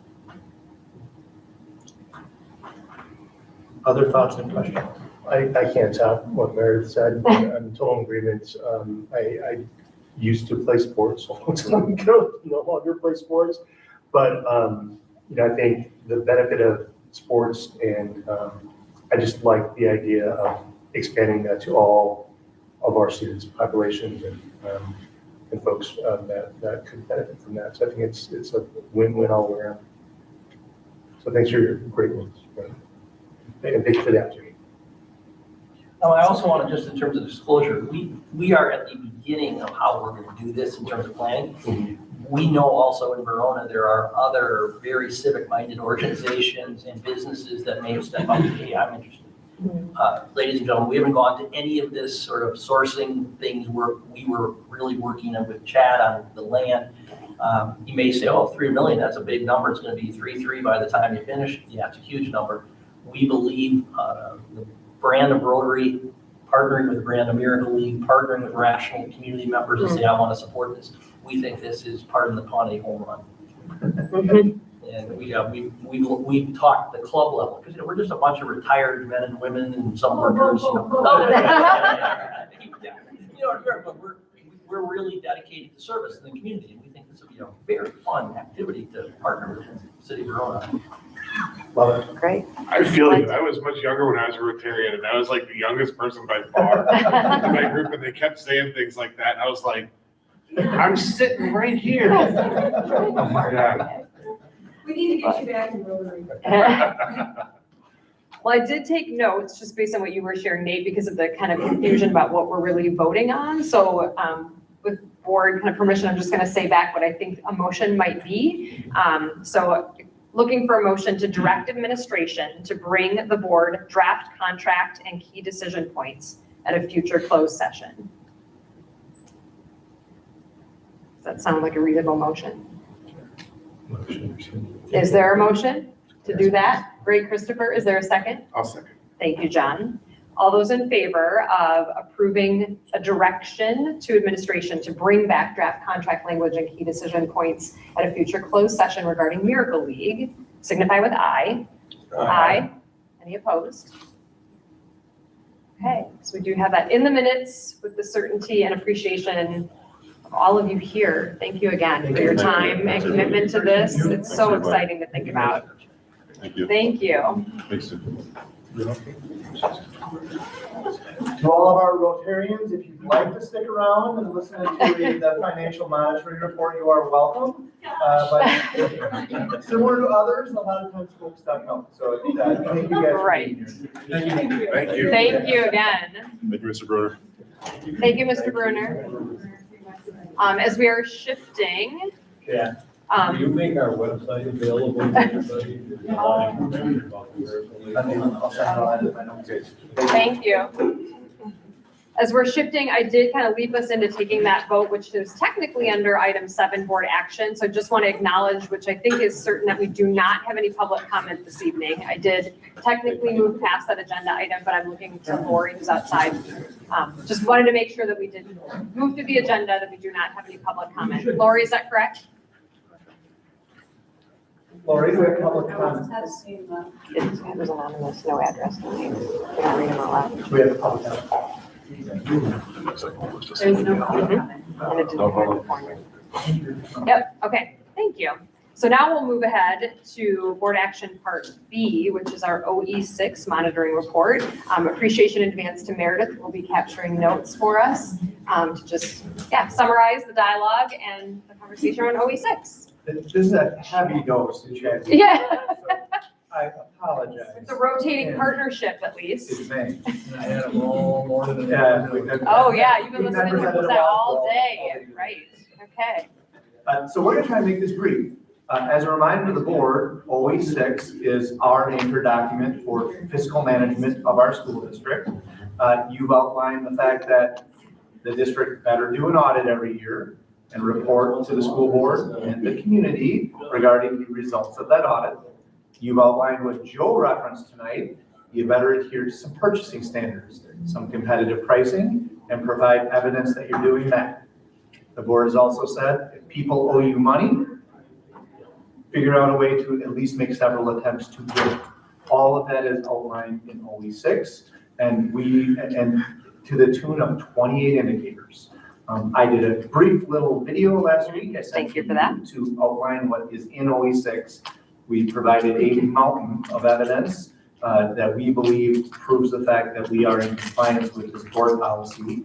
And the main thing we really wanted to talk to you tonight about is really the results of the audit.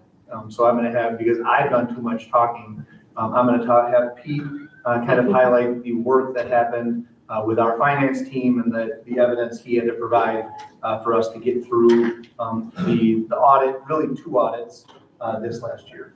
Well, we really cleared the room. Yep, so Yeah. Pete, you did it. Talking budget and finance here. Sun beat up here. So anyhow, I'm happy to say that audit season is officially over in the Verona School District for the 24-25 school year that ended several months ago.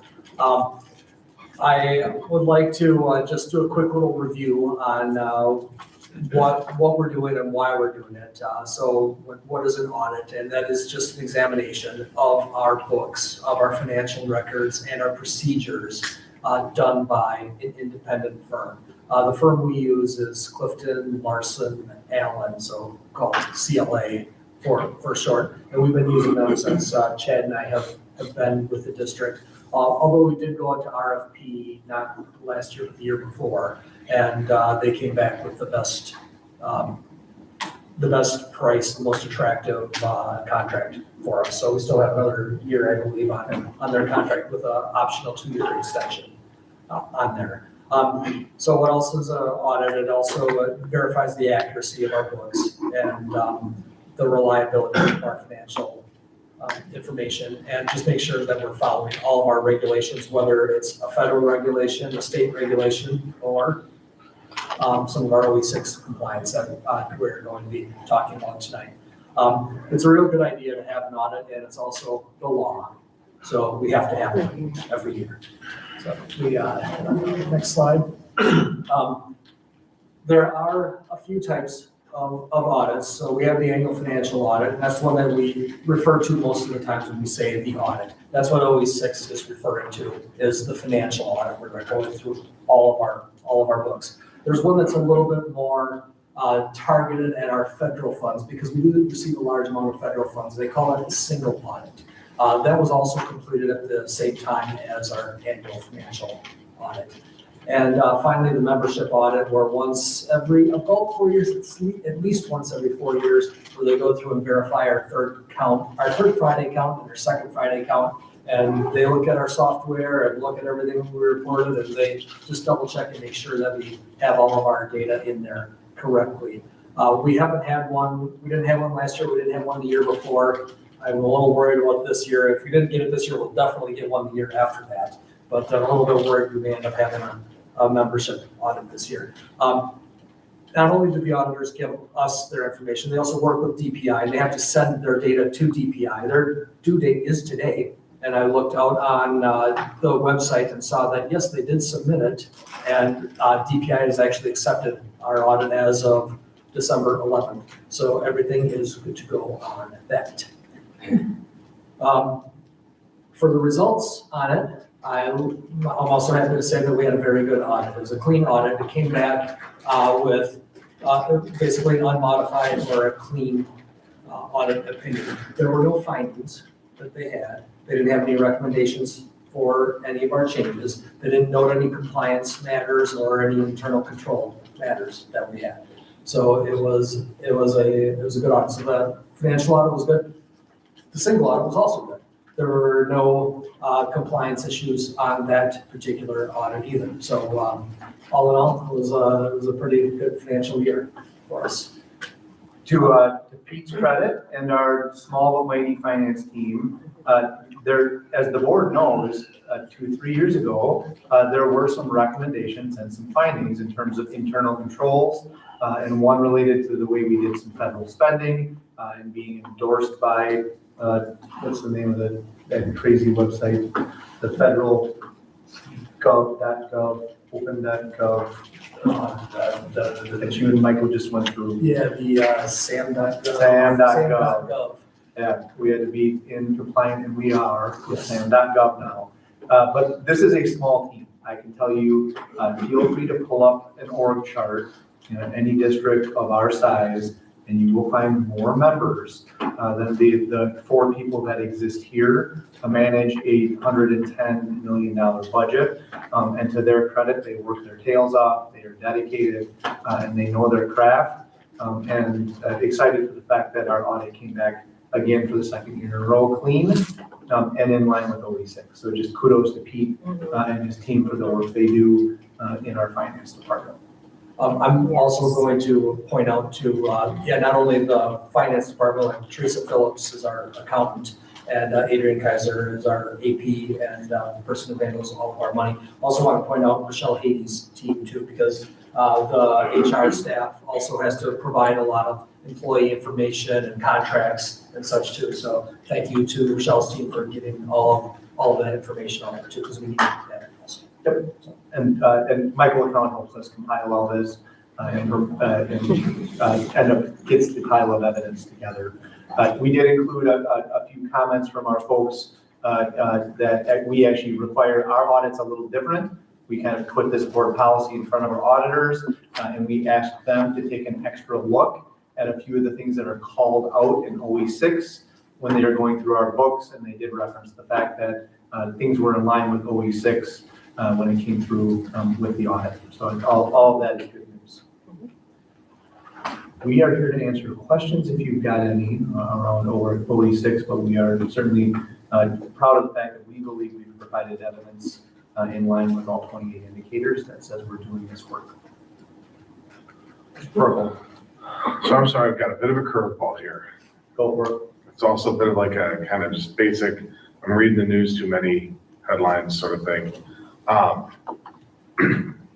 went through all of our stuff with audit, all of our indicators. It looks great. It's wonderful. My question isn't really about that. It's just in this world that you live in, you occasionally come across the headline where like, a school has misplaced a large sum of money and it's like a total surprise. And in my mind, I'm trying to get that fact to jive with the fact that like schools are legally required to do these audits. So I don't want to just like ask you like, how does that happen? But I kind of want to understand, how is our product auditing process kind of controlling for that sort of a surprise? That we just, because you don't know what you don't know until you know it. Right. I think there's one thing in particular that our school district does because of the governance work that we do that requires that we get in front of the school board on an annual basis and go through this policy that has all of the fabric of the audit in it.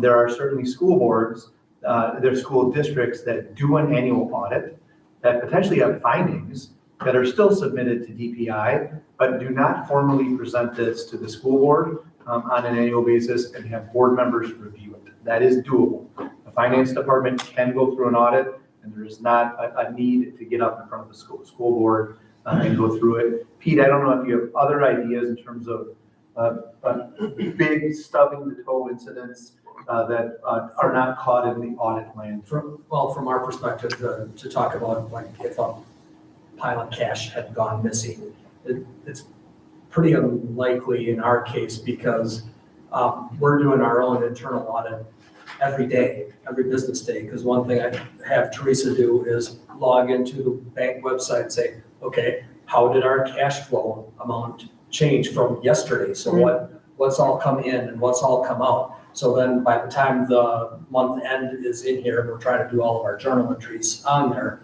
We're gonna have a daily record of every transaction that's there. So that necessarily answers your question. That's the first thing I was thinking of. No, it does, and I think that's a great example, because what I wanted to get at is like, there are some practices I feel that you all engage in like that one, that like an auditor wouldn't not see that practice and suggest that you do it. Like, that's above and beyond what would be considered even best practice from an auditing firm, in my experience. Yeah. So I think to kind of have that out there, that like we do things kind of above and beyond in certain ways is worth noting. Yeah. The other piece that we have actually tightened up since OE6 came online and we got feedback from the auditor. An example even is what Pete mentioned on journal entries, which is essentially moving money from one budget line to another after we've made a determination we need to change an account number. Previously, we didn't necessarily have two sets of eyes on that happening. Yep. Now one person enters it and says, this is the right accounting move, and another person approves it. And that came through the audit process and made Pete and his team rework some of the internal controls that exist when we're moving money around. It's nice because I haven't had to make a journal entry in a couple of years now. But you just have to review and approve. I also, along the lines of John's question, when one of these high-profile school districts like blew through a bunch of money and somehow their board didn't know about it, it happened, I had talked with Chad and Pete about some ideas that I had about, because I was worried about, okay, what if hypothetically we were just exceeding one of our budget line items by a massive amount? Under our current system, there's no way to know that in real time. It'll eventually be discovered. But one of the things that they put together then is this budget dashboard that kind of in real time shows our budget categories on a day-to-day basis, more or less, that then we all have access to it, I think, right? That we can kind of track on an ongoing basis to make sure all of our spending not just isn't, crazy, but aligns with the budget that we approved. And I think that's really useful. And we've shared the high level one with you, but Chad and I have one that goes into detail where I built a dashboard for every principal and every department and superintendent and athletics and all of those out there. So there's 40 dashboards that I have all rolled up onto one dashboard so we can see, all right, is Todd overspent on his budget? He's not here anymore. But we could see with just one little look, and as Joe was saying, that is updated every night at 3 a.m. It's an automated report that Skyward sends directly to these Google Sheets for us, so we're able to monitor our budgets that way. Yeah, the main spot at this point that I think most districts are exposed would be you don't have checks and balances for local budgets, that spending's out of control. Local building budget, that would mean a principal or a director spending running amok outside of a budget. We have put in systems to make sure that doesn't happen after the last 4 or 5 years. The other spot would be under calculating or underestimating what payroll and benefits are going to cost you on an annual basis. Pete, Rochelle, and I meet every week, and they are reviewing kind of where they're at with cash flow, where we're at with payroll, where we're at with open positions, to ensure that that doesn't happen. And that's part of the reason on an annual basis, we're usually presenting to you a 1 to 2% excess funds available at the end of the year that go into fund balance, because we believe we've appropriately budgeted and put checks and balances in to get to the end of the fiscal year. I really appreciate Joe's comment about just how do we know, and I appreciate your answer is just so reassuring too. I think when I'm looking at this OE and all of the evidence, it's a lot of information. And that level of transparency, there's reciprocal trust then. And it's that just continues, to grow. I feel just so confident in where we're headed.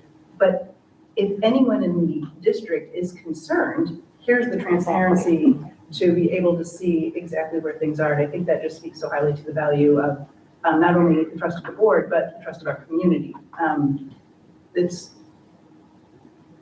It is very, very, very appreciated because I think we've all kind of seen some of those stories that have come out and are very glad that it's not here. So thank you. And thank you for holding us accountable. And I think your policy has pushed this team to do different work to build systems to make sure we can adhere to the evidence that we provided for you tonight. So that's also reciprocal. I have just a general question, and just looking for education here because maybe I don't understand it. But do we have a process where there might not be individual payments that cross the threshold from a service provider, but if we aggregate all those payments through an entire year, that total number crosses the threshold? A. B, if that does happen, would it make any sense to introduce any possible cost savings, to introduce a bidding process or some kind of comparative analysis for those providers that we consistently use that might not cross the threshold of any one payment? However, in aggregate through an entire year might cross that threshold. Yeah, some of that's already happening. So an example would be us buying paper towels that on an annual basis, we will go through more than $10,000 a year in paper towels. And John Bremer is doing competitive pricing on that behind the scenes. There are other examples like that, Juan Carlos, that aren't feasible. We spend more than $10,000 a year on Amazon. But we can't send Amazon out to bid for all of the one-off purchases that happen there. I can tell you that the $10,000 threshold is followed to the letter of the law, and that areas where we have department leads that know on an annual basis they're going to get over that $10,000 mark, we continue to have conversations with them. John has gone through, and so has Robin, on an example of paper products, and has done competitive pricing behind the scenes to ensure that that happens. But it becomes really difficult when you have onesie, twosie little things happening at 10 different sites through an individual vendor to then ask them to provide competitive pricing on items that may not even line up with being the same thing. For sure. Amazon is the example. Well, I appreciate that because that's a testament to how much you guys are really trying to squeeze the efficiency from. Oh yeah, that's shop. Oh yeah, yeah. I think sometimes that's lost in the community. So I love bringing these things up because we are looking at things at that granular level. For sure. To make sure that any cost opportunity savings available are being looked at, trying to be maximized. So I appreciate that. One of the benefits of Pete building those dashboards for all of our budget owners are the fact, and you know, we're living it every day. He literally has built a speedometer in terms of where you're at with your budget. And now our budget owners know, and this was not previously the case, you're going to end up in my office, maybe in Dr. C's office, if you run your budget over and there isn't a reason and you haven't given us a heads up. And we're finding all of our department heads are doing everything they can to stretch that dollar the most in line with board policy. The opposite happens if no one's held accountable to maintain a budget. There is no incentive for them to go out and actually squeeze the extra nickel out of a contractor to get competitive pricing.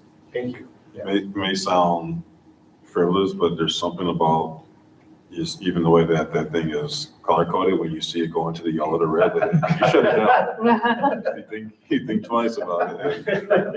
Yeah, that's And all of us are. It matters. all of us are- it- Yeah. Individual household. Personal finance, Yeah, yeah. No, that'd be great. Yeah. Exactly. That'd be great to have a home budget. Yes. It would. Yeah. Yes. We should all have a Pete We should dashboard. adopt that. I just had one final, it's sort of a question comment, because I'm realizing what you said a bit ago with the question of like, how do things get missed? That it's possible for an audit to not land in the scope of the board. So is it because of our governance policy, I get a reach out from our Clifton, Larson, Allen as a board member for them to basically cross-reference, hey, as a board leader, we just finished your audit, what thoughts do you have? Is that typical, or is that also built into the fact that we have our governance structure the way that we do? Is that just the way that that third party works? Because I'm appreciative of that piece. I don't know. I can't speak. I didn't even know that was happening. You didn't know that was happening? Well, then I'm glad, yeah. Am I supposed to tell you that? Shh. Yeah. But I get reached out to, yeah, I think and I get to talk to the it's auditors. happened in years past though, too. hasn't Yeah, it? so I've done it for the second year row being president, if that's why it's I would landed. assume Because it's I- related to the I president. Yeah. thought that it might Yeah. be going, I don't know if that happens in, you know, the Middletons or Madisons of the world, but I believe I remember hearing them say that a year ago, that they were going to be reaching out to you. Yeah, I think it's just an added piece that's an intentional part of the audit team that we're using, that there's at least that check and involvement of the board. Cool. Board members, any additional questions for the team? Okay, then it is our charge, of course, to determine if we feel this report is meeting expectations or not meeting expectations. So feel free to offer any other comments or thoughts, or feel free to propose a motion. I'll make a motion that it meets expectations. Thank you, Joe. So moved. Is there a second? Is there a second? Oh, second. I'm sorry. Great, second by Juan Carlos. Any further discussion? All those in favor of approving OE6 as meeting expectations signify with aye. Aye. Any opposed?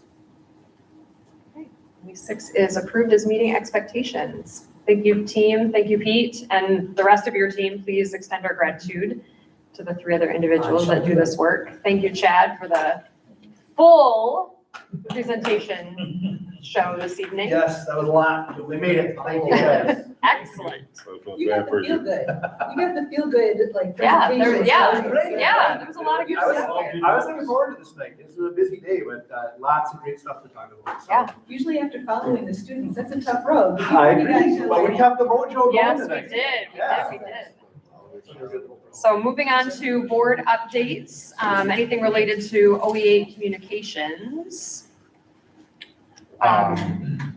We should update, we went to Slate Yep.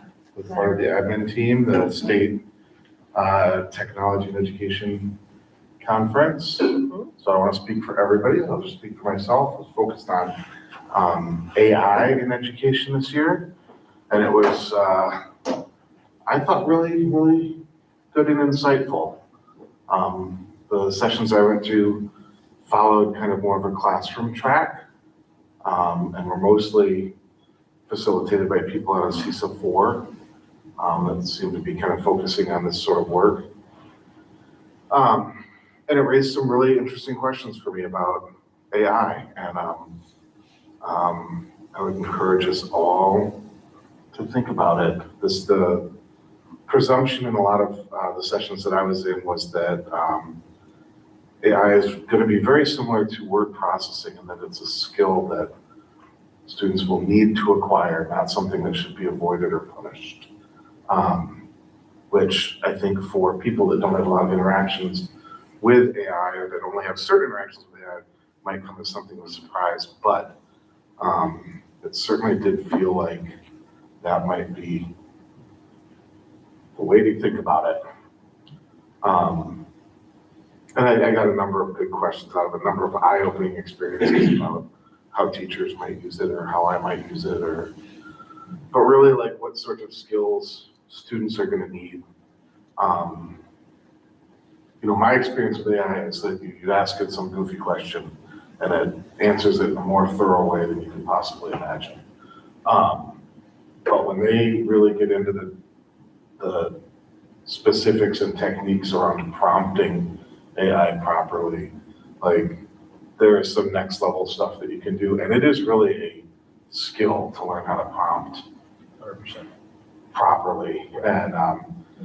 And when people are using AI, right, this is the thing I think that I struggled with when it first started coming along. It's like I could just say, hey, write me a paper, and then you get kind of a crappy paper, and you try to pass it off as your own, it's plagiarism, blah, blah. That's not what this is about.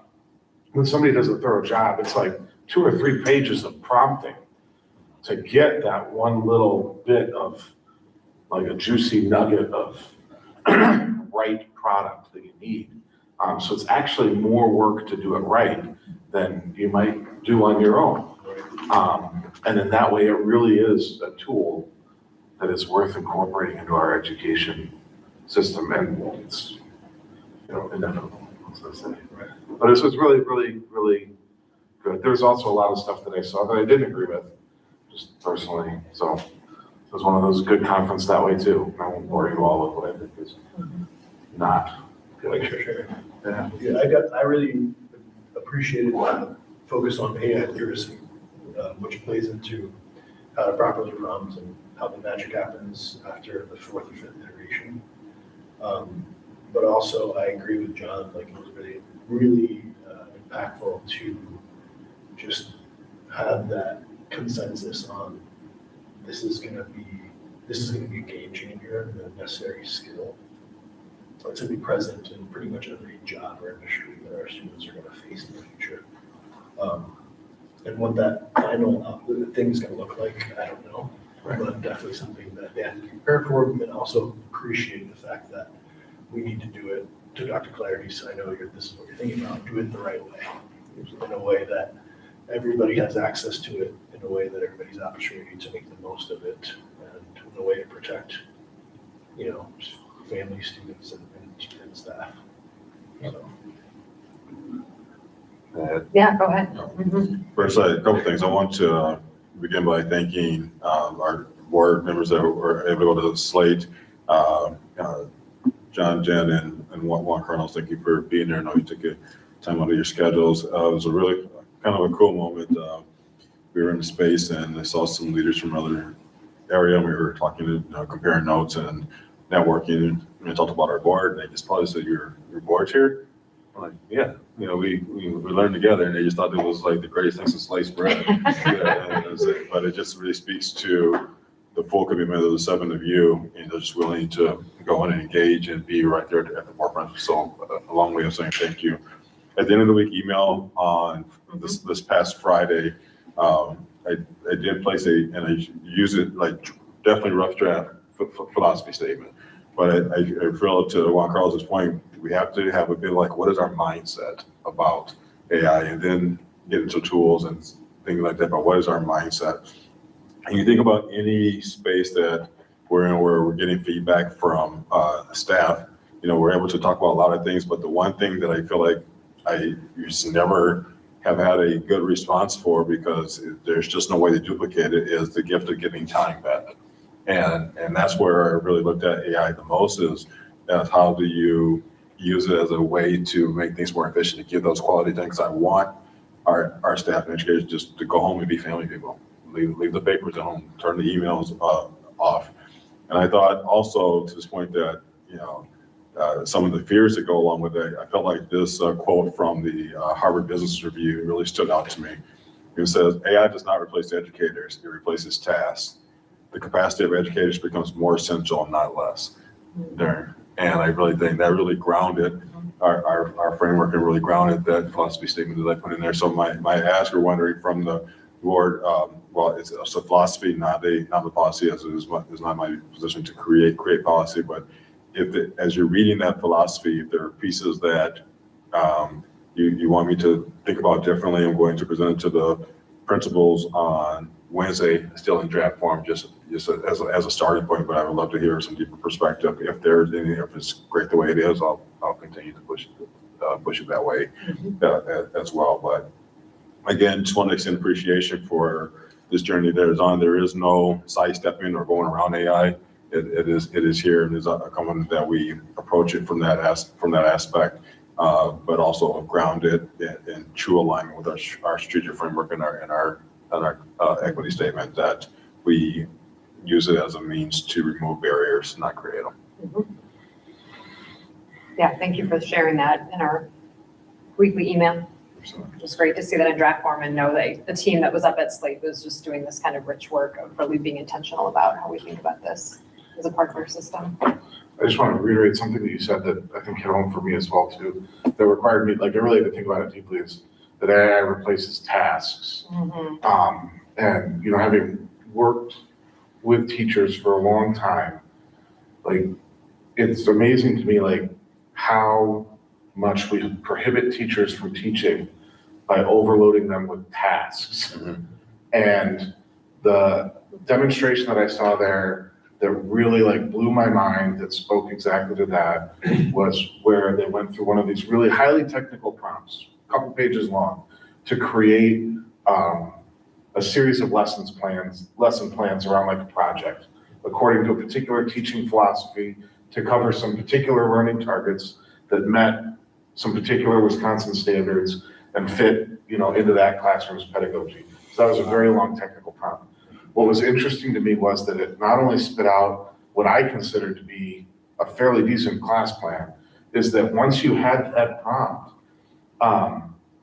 you change a few of the parameters and you can keep redoing that in ways that take so many tasks, so many planning tasks off your table and allow you to be human in the room. And all those things that we know we need to allow teachers to do to facilitate the social emotional learning, to facilitate, the classroom connections that they need to facilitate.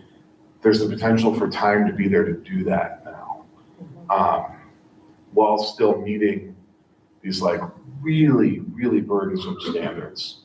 And that for me was just like, yeah. So it's not just an edge of baseball. It's not.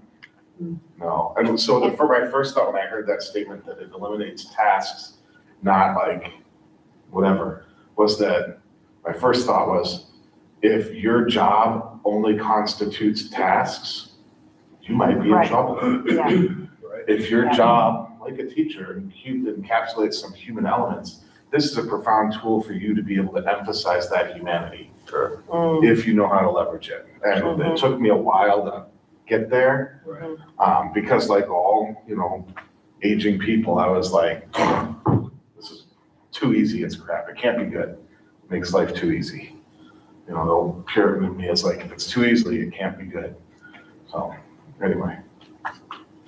That's super impactful. I hope that this little last piece, I think encapsulates a lot about how we're going to think about this moving forward.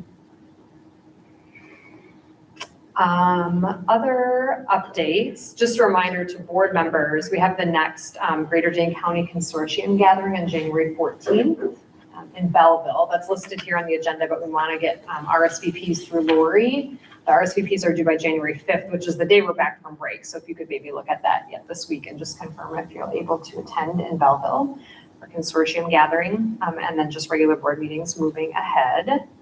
Jen, I have a question. Yeah.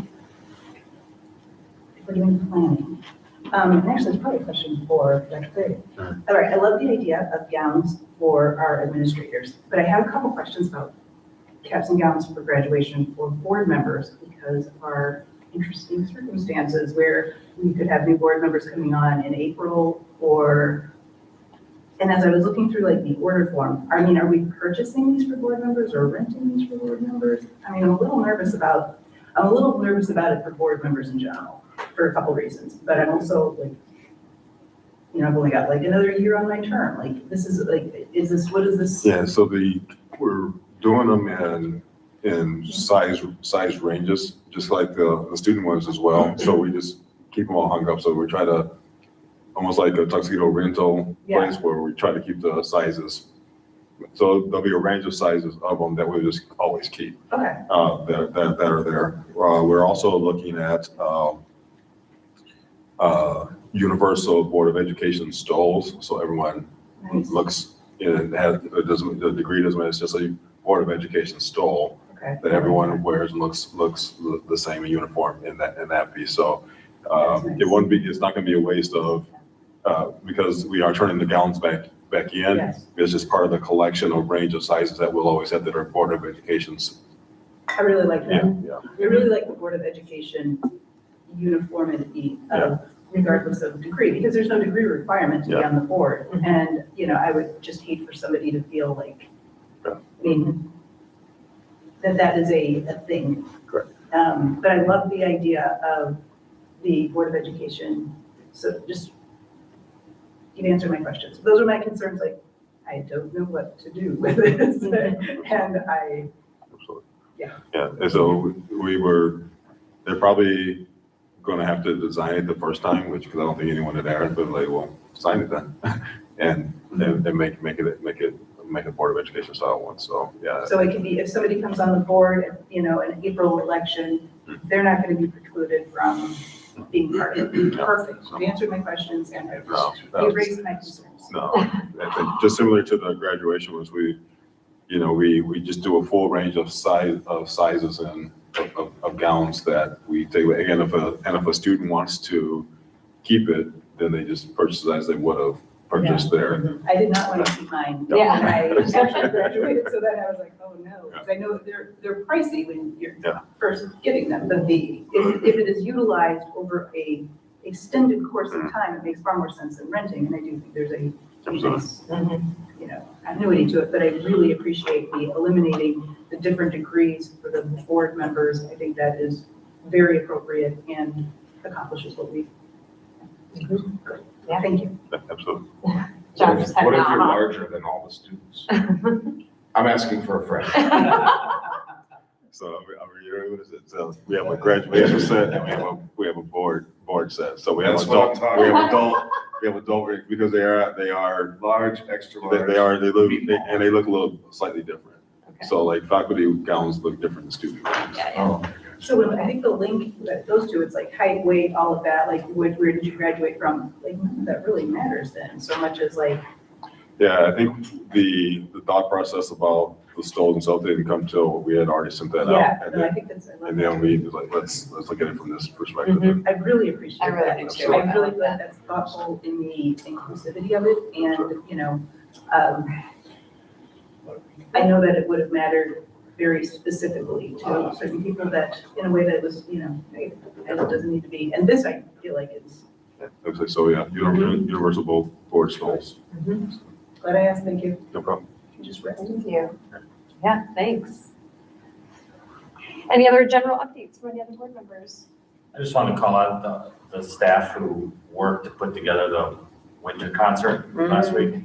That is always, it blows me away at the production value. It seems like you're seeing a professionally run show. And in addition to the quality of the musical performances, which is also ridiculous, but just the production value of what it takes to put a show like that together.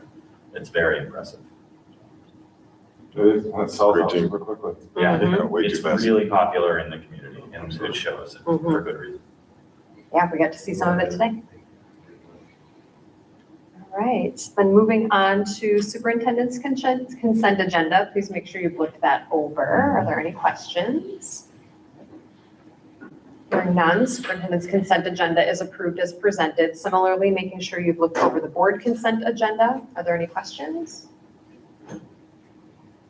Hearing none, the board's consent agenda is approved. We did basically go through future agenda items, but just making sure that you've got notes on your personal calendar, and we'll circle back about the Greater Dane County Consortium meeting. And then we will be adjourning to closed session under Wisconsin Statute 19.85 sub 1 sub C to consider employment, promotion, compensation, or performance evaluation data of any public employee over which the governmental body has jurisdiction or exercises responsibility, specifically considering the employment contract of the superintendent. We'll take a roll call vote to move into closed session, right? No, yes. Joe. Aye. Corby. John. Yes, I believe motion and second before we take the vote. Yes, I. Thank you. I know, that's what I was reading my own notes. I'll do the motion. Okay, thank you. Is there a second? Second. Thank you, Corby. So we have an aye from Joe, aye from Corby. John? Aye. Meredith? Christopher? Aye. Juan Carlos? Aye. I am aye as well. We are adjourned to closed session. We'll take a quick pause, board members, as we shift to closed session to get a picture with Marcy. And then we'll, prepare our space for just a quick